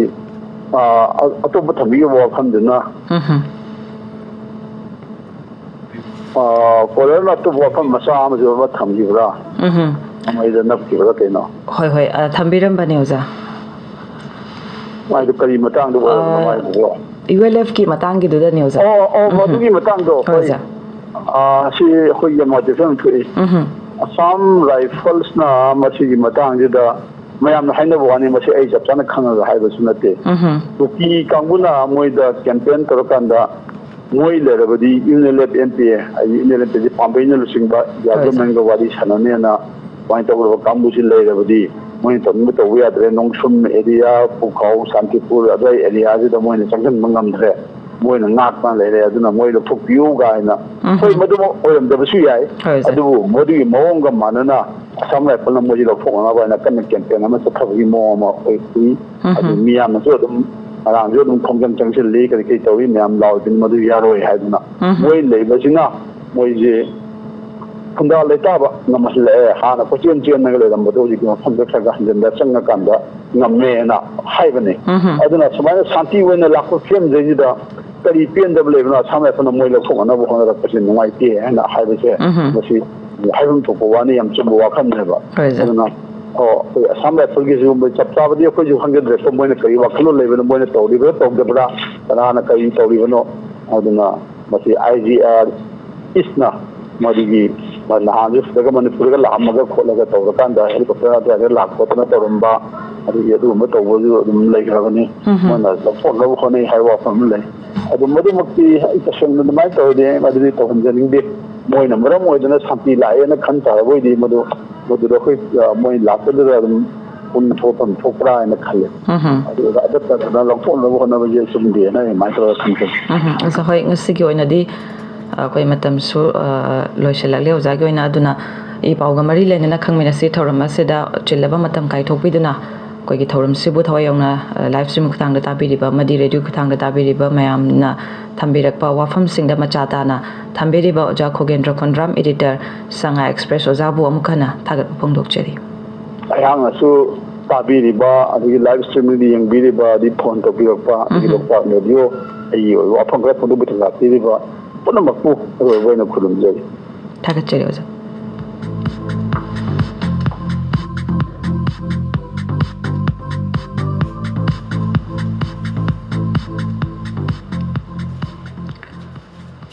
ꯂꯣꯏꯅꯅ ꯏ ꯄꯥꯎꯒ ꯃꯔꯤ ꯂꯩꯅꯅ ꯈꯪꯃꯤꯟꯅꯁꯤ ꯊꯧꯔꯝ ꯑꯁꯤꯗ ꯑꯩꯈꯣꯏꯒꯤ ꯑꯣꯟꯂꯥꯏꯟ ꯒꯦꯁ ꯌꯥꯎꯅ ꯈꯟꯅꯖꯕꯒꯤ ꯊꯧꯔꯝꯗꯨꯃꯗꯤ ꯂꯣꯏꯁꯤꯟꯖꯔꯦ ꯑꯗꯨꯕꯨ ꯏꯁꯥ ꯏꯁꯥꯒꯤ ꯑꯣꯏꯕ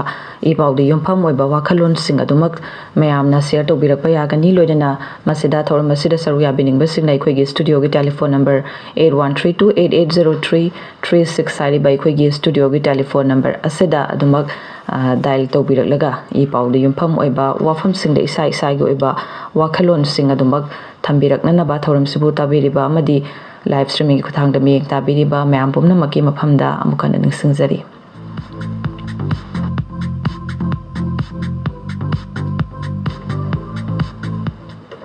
ꯍꯜꯂꯣ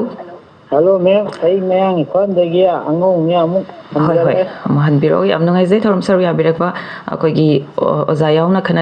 ꯈꯟꯅꯖꯕꯒꯤ ꯊꯧꯔꯝꯗꯨꯃꯗꯤ ꯂꯣꯏꯁꯤꯟꯖꯔꯦ ꯑꯗꯨꯒ ꯏꯁꯥ ꯏꯁꯥꯒꯤ ꯑꯣꯏꯕ ꯋꯥꯈꯜꯂꯣꯟꯁꯤꯡ ꯍꯥꯏꯖꯕ ꯇꯥꯔꯦ ꯏ ꯄꯥꯎꯗ ꯌꯨꯝꯐꯝ ꯑꯣꯏꯕ ꯋꯥꯐꯝꯁꯤꯡ ꯑꯗꯨꯃꯛ ꯊꯝꯕꯤꯔꯛꯄ ꯌꯥꯒꯅꯤ ꯇꯥꯛꯄꯤꯌꯨ ꯀꯔꯝꯕ ꯋꯥꯐꯝ ꯊꯝꯕꯤꯒꯅꯤ ꯍꯧꯖꯤꯛꯀꯤ ꯑꯩꯅ ꯃꯃꯥꯡꯗ ꯑꯃ ꯄꯨꯈꯠꯆꯔꯝꯕꯗꯣ ꯑꯩꯈꯣꯏꯒꯤ ꯅꯣꯡꯃꯩ ꯂꯥꯟ ꯉꯥꯛꯊꯣꯛꯄꯒꯤ ꯃꯍꯨꯠꯇ ꯅꯣꯡꯃꯩ ꯀꯥꯞꯁꯜꯂꯨ ꯍꯥꯏꯗꯣ ꯑꯗꯨꯒꯤ ꯃꯅꯨꯡꯗ ꯌꯥꯎꯕ ꯋꯥꯍꯩꯗꯨꯗꯤ ꯑꯩꯅ ꯂꯣꯏ ꯄꯥꯕꯗꯨꯗꯤ ꯃꯇꯝꯁꯤꯅ ꯑꯀꯛꯅꯕ ꯂꯩꯕꯗꯨ ꯇꯧꯕꯅꯦ ꯑꯗꯨ ꯃꯁꯛꯇꯣ ꯐꯖꯗ꯭ꯔꯒꯁꯨ ꯃꯅꯨꯡꯗꯗꯤ ꯌꯥꯝ ꯐꯖꯕ ꯄ꯭ꯔꯣꯕ꯭ꯂꯦꯝ ꯋꯥꯍꯩ ꯈꯔ ꯌꯥꯎꯋꯦ ꯍꯥꯏꯕ ꯃꯅꯨꯡꯗ ꯍꯥꯏꯔꯤꯁꯤꯡꯗꯨꯗꯤ ꯀꯔꯤꯅꯣ ꯍꯥꯏꯔꯒꯗ ꯑꯩꯈꯣꯏꯒꯤ ꯂꯥꯟꯁꯦ ꯑꯩꯈꯣꯏꯒꯤ ꯁꯨꯝ ꯌꯦꯛꯅꯕ ꯃꯁꯛꯁꯦ ꯀꯅꯥꯅꯣꯁꯦ ꯈꯪꯗꯕꯗꯧꯅ ꯇꯧꯔꯦꯕ ꯍꯥꯏꯕꯗꯤ ꯌꯦꯡꯕꯤꯌꯨ ꯁꯨꯝ ꯍꯧꯖꯤꯛ ꯊꯥ 9 ꯆꯨꯝꯅ ꯇꯧꯅꯔꯤꯕ ꯂꯥꯟꯁꯤꯗ ꯑꯩꯈꯣꯏꯒꯤ ꯃꯩꯇꯩꯅ ꯍꯦꯛ ꯀꯥꯞꯀꯦ ꯇꯧꯔꯨꯔꯒꯅ ꯑꯊꯤꯡꯕ ꯑꯃ ꯍꯦꯛꯇ ꯇꯧꯕꯁꯤ ꯑꯗꯒꯤ ꯑꯁꯥꯝ ARꯅꯕꯨ ꯑꯣꯏꯔꯣ ꯑꯥꯔꯃꯤꯅꯕꯨ ꯑꯣꯏꯔꯣ BSFꯅꯕꯨ ꯑꯣꯏꯔꯣ ꯑꯗꯨꯝ ꯃꯐꯝ ꯈꯨꯗꯤꯡꯃꯛꯇ ꯃꯩꯇꯩꯅ ꯈꯤꯇꯪ ꯉꯝꯒꯦ ꯇꯧꯔꯒꯗꯤ ꯍꯦꯛꯇ ꯃꯣꯏꯅ ꯀꯦꯁꯄ ꯊꯧꯖꯤꯟꯕꯅꯤ ꯈꯪꯗꯦ ꯑꯃ ꯇꯧꯕꯅꯤ ꯈꯪꯗꯦ ꯑꯗꯒꯤ ꯀꯣꯃꯤꯡ ꯑꯣꯄꯔꯦꯁꯟ ꯇꯧꯕꯅꯤ ꯈꯪꯗꯦ ꯁꯤꯒꯨꯝꯕꯒꯁꯨ ꯌꯥꯝ ꯏꯔꯤꯕ ꯃꯅꯨꯡꯗ ꯌꯥꯝ ꯐꯖꯔꯤꯕ ꯊꯥ 9ꯒꯤ ꯃꯅꯨꯡꯗ ꯊꯣꯛꯏꯕ ꯊꯦꯡꯅꯔꯤꯕ ꯋꯥꯔꯣꯜꯁꯤꯡꯗꯨ ꯌꯥꯝ ꯏꯌꯦꯕ ꯑꯗꯒꯤ ꯑꯗꯨꯅ ꯀꯔꯤꯒꯤꯅꯣ ꯁꯤꯅꯤ ꯍꯪꯉꯤꯕ ꯀꯣꯏꯁꯟ ꯃꯌꯥꯝꯁꯦ ꯑꯗꯒꯤ ꯑꯩꯈꯣꯏꯅ ꯁꯨꯝ ꯃꯣꯏꯁꯦ ꯉꯥꯛꯊꯣꯛꯇꯅ ꯁꯨꯝ ꯉꯥꯛꯊꯣꯛ ꯁꯨꯝ ꯂꯩꯔꯒꯗꯤ ꯑꯩꯈꯣꯏꯒꯤ ꯖꯣꯀꯔ ꯇꯥꯕꯒꯤ ꯇꯥꯏꯞꯇ ꯑꯩꯈꯣꯏꯁꯦ ꯃꯣꯏꯒꯤ ꯂꯛꯅꯕ ꯅꯤꯁꯥ ꯁꯥꯟꯅꯕ ꯅꯨꯡꯉꯥꯏꯕ ꯍꯥꯏꯗꯤ ꯅꯣꯡ ꯅꯤꯅꯤ ꯍꯨꯝꯅꯤ ꯍꯦꯛ ꯇꯣꯛꯊꯣꯛꯑꯒ ꯉꯁꯤꯗꯤ ꯃꯩꯇꯩꯁꯤ ꯂꯛꯅꯁꯤ ꯆꯦꯜꯍꯟꯁꯦ ꯁꯤꯗ ꯑꯝꯇ ꯀꯥꯞꯁꯜꯂꯨ ꯍꯥꯏꯗꯤ ꯃꯣꯏꯅ ꯑꯁꯣꯝꯗ ꯆꯤꯡꯗꯣꯟꯗ ꯌꯦꯡꯉꯒ ꯑꯁꯥꯝ ꯔꯥꯏꯐꯜ ꯑꯣꯏꯒꯦꯔꯥ ꯑꯗꯒꯤ ꯀꯨꯀꯤꯕꯨ ꯑꯣꯏꯒꯦꯔꯥ ꯃꯣꯏ ꯌꯦꯡꯉ ꯅꯣꯛꯑ ꯂꯩꯕꯩ ꯃꯑꯣꯡꯒꯁꯨ ꯌꯥꯝꯅ ꯎꯠꯂꯤꯑꯕ ꯍꯥꯏꯕꯗꯤ ꯁꯨꯝ ꯃꯣꯏ ꯃꯑꯣꯡꯗꯣ ꯑꯗꯒꯤ ꯉꯁꯥꯏꯒꯤ ꯂꯥꯟꯁꯦ ꯇꯁꯦꯡꯅ ꯑꯩꯈꯣꯏꯅ ꯂꯥꯟꯁꯦ ꯇꯧꯔꯒꯦꯅ ꯇꯧꯔꯛꯑꯒꯗꯤ ꯉꯁꯥꯏꯒꯤ ꯈꯔ ꯅꯥꯀꯦꯠꯇ ꯌꯥꯎꯔꯝꯃꯤꯕꯁꯤꯡꯗꯣ ꯇꯁꯦꯡꯅ ꯊꯣꯛꯂꯛꯑꯅꯤꯗꯅ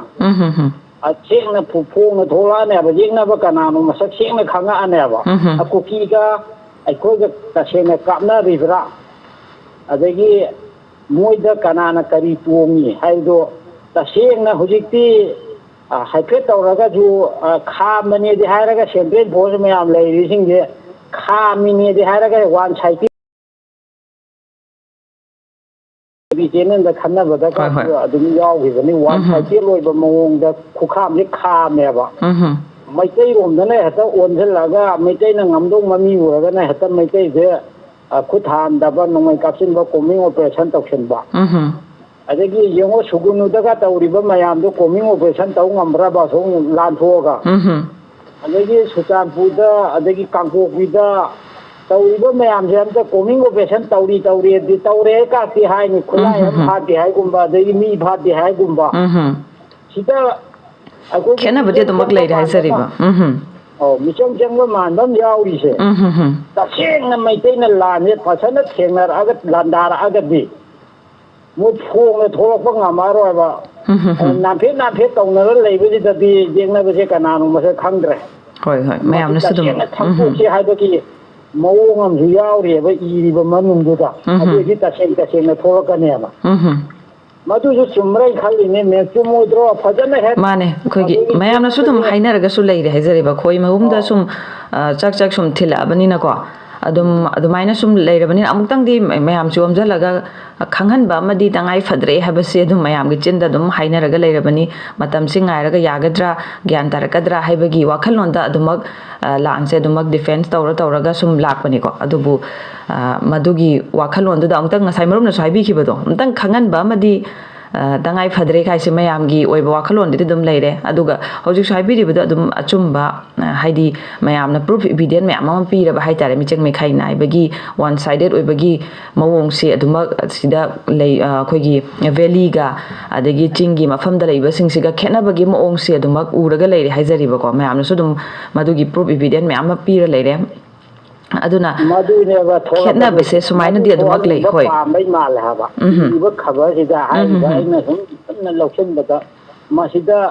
ꯍꯧꯖꯤꯛꯅ ꯃꯣꯏꯅ ꯅꯥꯟꯊꯦ ꯑꯩꯈꯣꯏ ꯑꯃꯩꯁꯨ ꯅꯠꯇꯦ ꯑꯩꯈꯣꯏꯗꯤ ꯁꯥꯟꯇꯤꯒꯤ ꯉꯥꯛ ꯂꯥꯛꯄꯅꯤ ꯍꯥꯏꯔꯦ ꯑꯗꯨꯒ ꯉꯥꯛꯏꯕ ꯈꯨꯉꯥꯛꯅ ꯋꯥꯟ ꯁꯥꯏꯗꯦꯠꯇ ꯉꯥꯛ ꯂꯩꯔꯦ ꯑꯗꯨ ꯑꯣꯏꯇꯥꯔꯗꯤ ꯇꯁꯦꯡꯅ ꯃꯣꯏꯁꯦ ꯀꯔꯣꯝꯗ ꯇꯣꯡꯗꯦꯁꯦ ꯈꯪꯒꯦ ꯍꯥꯏꯇꯥꯔꯗꯤ ꯃꯤ ꯑꯅꯤ ꯐꯨꯅꯕꯗ ꯈꯨꯈꯥꯝꯗꯣ ꯃꯥꯏ ꯈꯨꯈꯥꯝꯗꯣ ꯃꯌꯦꯛ ꯁꯦꯡꯅ ꯈꯪꯍꯜꯂꯛꯑꯗꯤ ꯑꯩꯈꯣꯏ ꯍꯧꯖꯤꯛ ꯅꯥꯐꯦꯠꯇ ꯇꯧ ꯂꯩꯁꯦ ꯃꯄꯨꯡ ꯑꯣꯏ ꯐꯨꯒꯠꯅꯔꯛꯑꯒꯗꯤ ꯃꯣꯏ ꯈꯨꯈꯥꯝ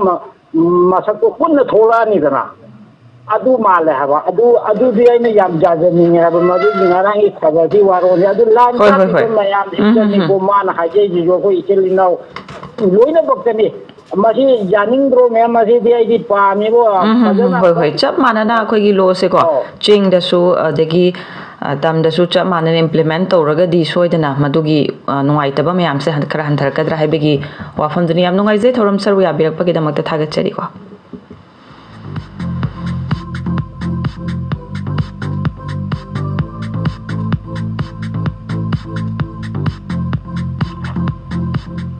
Good morning, ma'am. Good morning, Taram Nokchari. Takpiu. I Kamal Kawi, Mangpal Bazaar Mangdani, Takpiu. Taram Nokchari.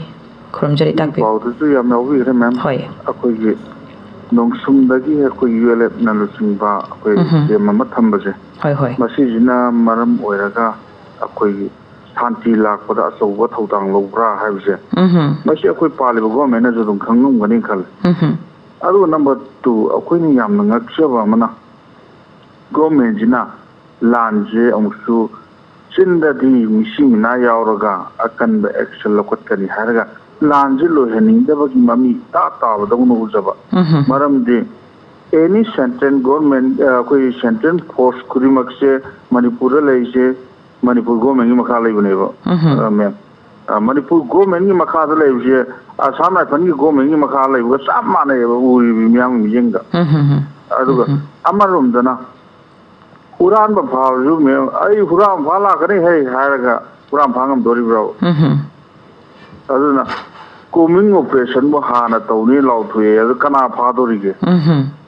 arun ba haibdu di khangudana koisala dolong phaga do pon ana yamna noning lalong sarkar gi koi guideline hai tare masibu kanana kari haina lowduino wakalonje lanje losalaning ba sarkar na pawi logodra natraga sarkar na losalaning din logodra haibisi da chamam na ba kaya prajada ju thuebo masidi sengna haibada koi praja miyam ju ꯑꯩ ꯏꯁꯥꯁꯨ ꯄ꯭ꯔꯖꯥ ꯑꯃꯅꯤ ꯍꯣꯏ. ꯄ꯭ꯔꯖꯥ ꯃꯤꯌꯥꯝ ꯄꯨꯝꯅꯃꯛꯅ ꯑꯀꯟꯕ ꯈꯣꯡꯊꯥꯡ ꯆꯪꯁꯤꯜꯂꯒ ꯒꯣꯔꯃꯦꯟꯒꯤ ꯃꯊꯛꯇ ꯍꯧꯖꯤꯛꯀꯤ ꯏꯔꯥꯡꯁꯦ ꯂꯣꯏꯁꯤꯟꯅꯕ ꯃꯑꯣꯡꯗ ꯍꯣꯠꯅꯃꯤꯟꯅꯗ꯭ꯔꯒꯗꯤ ꯑꯩꯈꯣꯏꯒꯤ ꯀꯔꯤ ꯍꯥꯏꯇꯥꯔꯦ ꯃꯁꯤ ꯂꯥꯟ ꯊꯦꯡꯅꯔꯤꯕ ꯑꯋꯥꯕ ꯅꯪꯂꯕ ꯀꯥꯡꯕꯨꯁꯤ ꯈꯇꯪꯒꯤ ꯑꯣꯏꯅ ꯏꯟꯊꯣꯛꯄ ꯇꯥꯔꯒꯗꯤ ꯅꯣꯡꯃ ꯅꯣꯡꯃꯒꯤ ꯁꯨꯝ ꯂꯣꯏꯁꯤꯜꯂꯒ ꯁꯣꯏꯗꯅ ꯃꯅꯤꯄꯨꯔ ꯃꯩꯇꯩ ꯃꯥꯡꯈꯤꯕ ꯌꯥꯏ ꯍꯥꯏꯕꯁꯦ ꯊꯝꯖꯔꯒ ꯇꯦꯟꯁꯤꯟꯖꯒꯦ ꯃꯦꯝ. ꯍꯣꯏ, ꯌꯥꯝ ꯅꯨꯡꯉꯥꯏꯖꯩꯀꯣ ꯏꯁꯥꯒꯤ ꯑꯣꯏꯕ ꯋꯥꯈꯜꯂꯣꯟ ꯈꯔ ꯉꯁꯤꯒꯤ ꯈꯪꯃꯤꯟꯅꯁꯤ ꯊꯧꯔꯝꯗ ꯁꯔꯨꯛ ꯌꯥꯗꯅ ꯐꯣꯡꯗꯣꯛꯄꯤꯕ ꯃꯌꯥꯝ ꯏꯝꯐꯥꯜꯗꯒꯤ ꯃꯔꯨꯞ ꯀꯃꯜ ꯊꯥꯒꯠꯆꯔꯤ.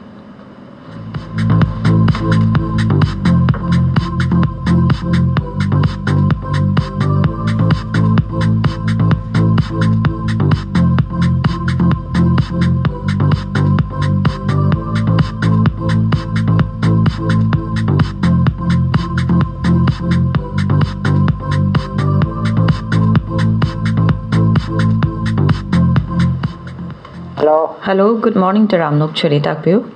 Madam, ngasai mayang pandi basirune. Hoi, mayang paldagi maru basir takpiu. Karamba chithau bo wapam lebi bakin haibiu. Matam siam le select.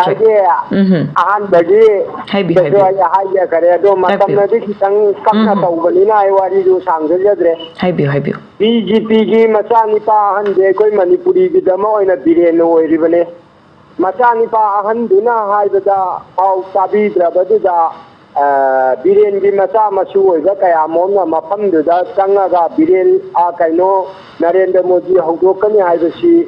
Madam Bamba yaudaba urok thonglanbagum oigadra haina khanjabadugi wari ne. Hoi. Aduga undiari ma Assam Rifle lalauba kema goi khunna ko kema mabo mafam hongdokro ka haibasi masigi matang sida Madam koki ga makhoi ga Arot atum tauba kabak si hairiba kangbuduna lairadi tauba yadra bagi mawongumna makoina hairiba kangbudu mafamongdo o haibagi style hairapasi yosidi taseng na makoigi arot atum tauba yadre haibagi motudo oina khanjabani aina Madam. No masidi akoigi sengna haitara da matam chuk Kuina awaba oina lerakaba unchi ngasai jo mamangda kolera mana haibi gare sufam chatam chu leikaba tengi mamanna tigatna wangkhalakpa chara hen jabatana te kapna ba fau yaurabani hoi logi singa singkhong da leiba isen ka amom masu undi tumfam ni fam khangdana awaba da tauna leiriba sidang ngachi fauda Modina karigumba wafam mama haidraga kaigumba da nupi ani khaki wathoki di mapalakpa adagi train da mi ani sibagi di nungai to ba phongdo ye ma haidirapa Manipur gi si ona mi yang kai cham chani chahum chamri lising na ya si dalaba si da nong tang nungai ba phong nungai to ba sum taw ya hai ba wafam taw birak ta ba ma che akoi gi Manipuri gi sarkar ina pabung biren ko sina kitang mathau na laina tawbirambo oiba tarabate koi Manipur gi awaba si kitang thuna kokadra habadu khanjabaduni Madam. Hoi maduni mayamna so penadriba area si ko habadi ngasi fawbada Honorable Prime Minister na akoi Manipur si India natrabra India manung oidrabra haidana yamna laithopi ba haidare ꯑꯩꯈꯣꯏꯒꯤ ꯀꯩꯅꯣꯁꯤꯗ ꯊꯣꯏꯕ ꯏꯔꯥꯡꯁꯤꯗ ꯉꯁꯤ ꯐꯥꯎꯕꯗ honourable prime ꯃꯤꯅꯤꯁꯇꯔꯒꯤ ꯃꯥꯏꯀꯩꯗꯒꯤ ꯋꯥꯐꯝ ꯑꯃ ꯐꯥꯎ ꯐꯣꯡꯗꯣꯛꯇꯕꯁꯤꯗ ꯃꯌꯥꯝ ꯄꯦꯟꯅꯗꯕ ꯑꯗꯨꯝ ꯂꯩꯔꯦ ꯑꯗꯣ ꯚꯔꯆꯨꯋꯦꯜꯒꯤ ꯈꯨꯠꯊꯥꯡꯗ ꯑꯩꯈꯣꯏ JNB inauguration ꯇꯧꯕꯒꯤꯗꯃꯛꯇꯗꯤ ꯃꯍꯥ ꯚꯔꯆꯨꯋꯦꯜꯒꯤ ꯈꯨꯠꯊꯥꯡꯗ ꯑꯣꯏꯔꯒꯁꯨ ꯁꯔꯨꯛ ꯌꯥꯔꯝꯕ ꯍꯣꯏ ꯃꯗꯨꯗ ꯅꯨꯡꯉꯥꯏꯇꯦ ꯍꯥꯏꯕꯒꯤ ꯋꯥꯐꯝꯕꯨꯗꯤ ꯅꯠꯇ꯭ꯔꯒꯁꯨꯀꯣ ꯑꯗꯨꯒꯨꯝꯕ ꯊꯕꯛ ꯊꯧꯔꯝꯁꯤꯡ ꯄꯥꯏꯈꯠꯄꯤꯔꯛꯄꯒꯤꯗꯃꯛꯇꯗꯤ ꯊꯥꯒꯠ ꯐꯣꯡꯗꯣꯛꯆꯔꯤ ꯇꯧꯕꯇꯕꯨ ꯑꯩꯈꯣꯏꯒꯤ ꯌꯥꯝꯅ ꯃꯤ ꯃꯌꯥꯝ ꯑꯃ ꯁꯤꯗꯅ ꯂꯥꯟꯖꯦꯟꯅꯗꯅ ꯃꯃꯥ ꯃꯆꯥ ꯃꯆꯤꯟ ꯃꯅꯥꯎ ꯃꯌꯥꯝ ꯑꯃ ꯀꯥꯏꯅꯗꯅ ꯃꯊꯣꯡ ꯃꯔꯝ ꯈꯪꯗꯕ ꯄꯨꯟꯁꯤ ꯑꯃꯗꯀꯣ ꯌꯥꯝꯅ ꯋꯥꯅ ꯍꯤꯡꯉꯤꯕꯁꯤꯗꯗꯤ ꯃꯥꯒꯤ ꯃꯆꯤꯟꯗꯒꯤ ꯉꯁꯤ ꯐꯥꯎꯕꯗ ꯋꯥꯍꯩ ꯑꯃ ꯍꯥꯏꯔꯛꯇꯕꯁꯤꯅ ꯃꯔꯝ ꯑꯣꯏꯔꯀꯥꯟꯗ ꯃꯌꯥꯝꯅ ꯄꯦꯟꯅꯗꯕꯗꯤ ꯑꯗꯨꯃꯛ ꯂꯩꯔꯦ ꯂꯩꯉꯥꯛꯀꯤ ꯃꯥꯏꯀꯩꯗꯒꯤꯁꯨ ꯑꯗꯨꯃꯛ ꯍꯣꯠꯅꯕꯤꯔꯤ ꯑꯩꯈꯣꯏ ꯂꯥꯟꯁꯤ ꯂꯣꯏꯁꯤꯟꯅꯅꯕ ꯑꯊꯨꯕ ꯃꯇꯝꯗ ꯍꯣꯠꯅꯔꯤ ꯑꯗꯒꯤ ꯉꯝꯅꯅꯕ ꯍꯥꯏꯕ ꯇꯥꯔꯦꯀꯣ ꯃꯈꯣꯏꯒꯤ ꯁꯥꯏꯠꯇꯒꯤꯁꯨ ꯑꯀꯟꯕ ꯃꯑꯣꯡꯗ ꯍꯣꯠꯅꯔꯤ ꯍꯥꯏꯕꯗꯤ ꯑꯗꯨꯃꯛ ꯍꯥꯏꯕꯤꯔꯒꯁꯨ ꯂꯥꯟꯁꯤꯒꯤ ꯑꯣꯏꯕ ꯆꯞ ꯆꯥꯕ ꯁꯣꯂꯨꯁꯟ ꯑꯃꯗꯤ ꯍꯧꯖꯤꯛ ꯐꯥꯎꯕꯒꯤ ꯑꯣꯏꯅ ꯂꯥꯛꯇꯕꯗꯨꯅ ꯃꯔꯝ ꯑꯣꯏꯔꯀꯥꯟꯗ ꯃꯆꯤꯗ ꯑꯗꯨꯃꯛ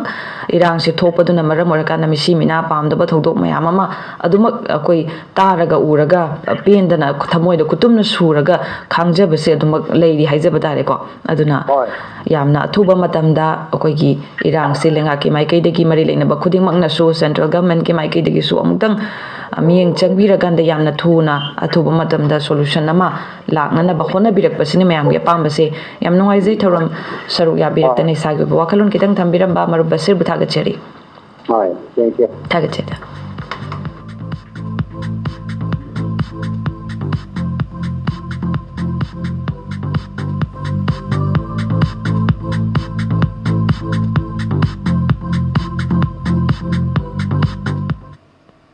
Hello.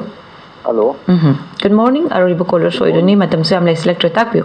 Ma'am, I phone to khamu ma samai kai su la samai me. Takpiu. Na na sai guest ki ji haroi bari ta jare. Ai modern la jare gen. Takpiu hoi. Na ko Manipur da si pa ta na gi bi mamang sarkar gi dagi hona tan ra ke hai bi sin gi koi khrimong da yana ra ni.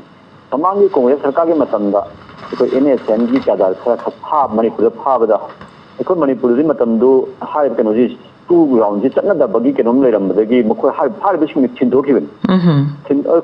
koi matam do na shon mai koi Manipur sarkar a shon bi lai ra bi koi matam do u jagre. Takpiu. Matam do u jagi ba shon ba do ngasi ni he na shon ji lai ha jare ba. Hai ge koi sai shu pai da zalam ba di ho ji sai shu pai da chela me. Si pha da koi Manipur sarkar ke do lai bi no ji praja ko na hang ra ba wa pham. Ai som ka hang jari ba ni. Koi gi sarkar ke do lai bi no sai som ka hang jari ba ni. Ai na ra chani ni di सिगुंब सुगांग लेरेदी हारगा नसाई को प्रजा सिंह इन तवोती साधन लेबा मसी नसाई cookie कांगु सिते हाना नाई सुगांग दि यरमदबने मा India government दि मबु government ना मखोसि unlawful ने हाइबा सि खंग मक्तदा मखोसि मथक्ता मसी फाउदे खुलाई Amo थाबं ngमद्रिबसे central government दि नोई तोंगान मियेंग अमा लेबम मणिपुर गवर्नमेंट तोंगान मियेंग अमा लेबने मयाम सम ngangरिबनि ngangबो मिकुप सिदा मखोइना तोंगिंग ngसाई एरोप्लेन हे तरपगा बोम कापसिनबा नोंमै कापसिनबा तोइना तोसिलपसे मसिदा अखोइ कनागुंबा अखोइ मणिपुर सि सेनाय कांदा अखोइ यामना कनोसि याम सिंगे हाय अदु कदाइ सिंगिबो नो मखोइ सिंगि चाखलपो सोखोइ सि मंगन थारिनै अखोइ नो नो मगिन चाउथरेबो असि लांग सु खोइ लेरमने सेजिं चाउथरपे हेंदैनि अदुना यारगदि मणिपुर गवर्नमेंटना हाइबा सिगम लालहु ग्रुप अमबु नत्रगना लाल हौरनबो होनरि ग्रुप अमबु इंटेलिजेंस कांगु मयाम अम सु सिंग लेरिबा कांगु सिना मसी फावदा मखोइ खुंगुल लिबा गमद्रि करिगिनो मसी प्रजासु खंगबो वाफमनि सरकारसु खंगमनि खंजे करिगिनो त मखोइ तुमिन लेरिबा प्रजाना खंगम मखोइ खंगम थोक्तबरा मखोइबो खोना कहानगिबसि अदुगुम अरोल थुतु खंगरो मखोइ फिरगा प्रजादा पाउता मोदे प्रजागा चौखा थोरांग तो हाइना मखोइ बको थागतकिबनि मखोइ दुम हाइना चौखा थोरांदा अमदि प्रजा मक्ति सिंदिबा ngमोइदबा लेरगदि कई दमता चौखि फम कोन लेरिबनो ngasi mak famdagi chongthabiro aduga praja amakta leirga mखोइ अखोइ प्रजा अमगा चम मानै अखोइ आइन प्रजा अमका लेमिनरसे अदु लान थिंगनिन मेदर छाइबो फम जे समजरे मे मतम सुलै चम चंचन हाइनिंग मति कोंगा हाइनि मे होय मतम सु लोइसलकले याम नोंगाइजै थौरम सरुक याबिरकपगिदमक्तसु थागतजरि मरुपनसु अरोइबा कॉलर रेंगसिगिदमक्तदि इपाउगा मरि लेना खंगमिनसे थौरम असे matang aseda loisunjari loina nangasegi thauram aseda telephone to biraktuna thauram saru yabikiba radio kuthang da tabikiba live streaming kuthang da miyang tabikiba mayam pumna makpu loisulakpaseda amukana khuramjari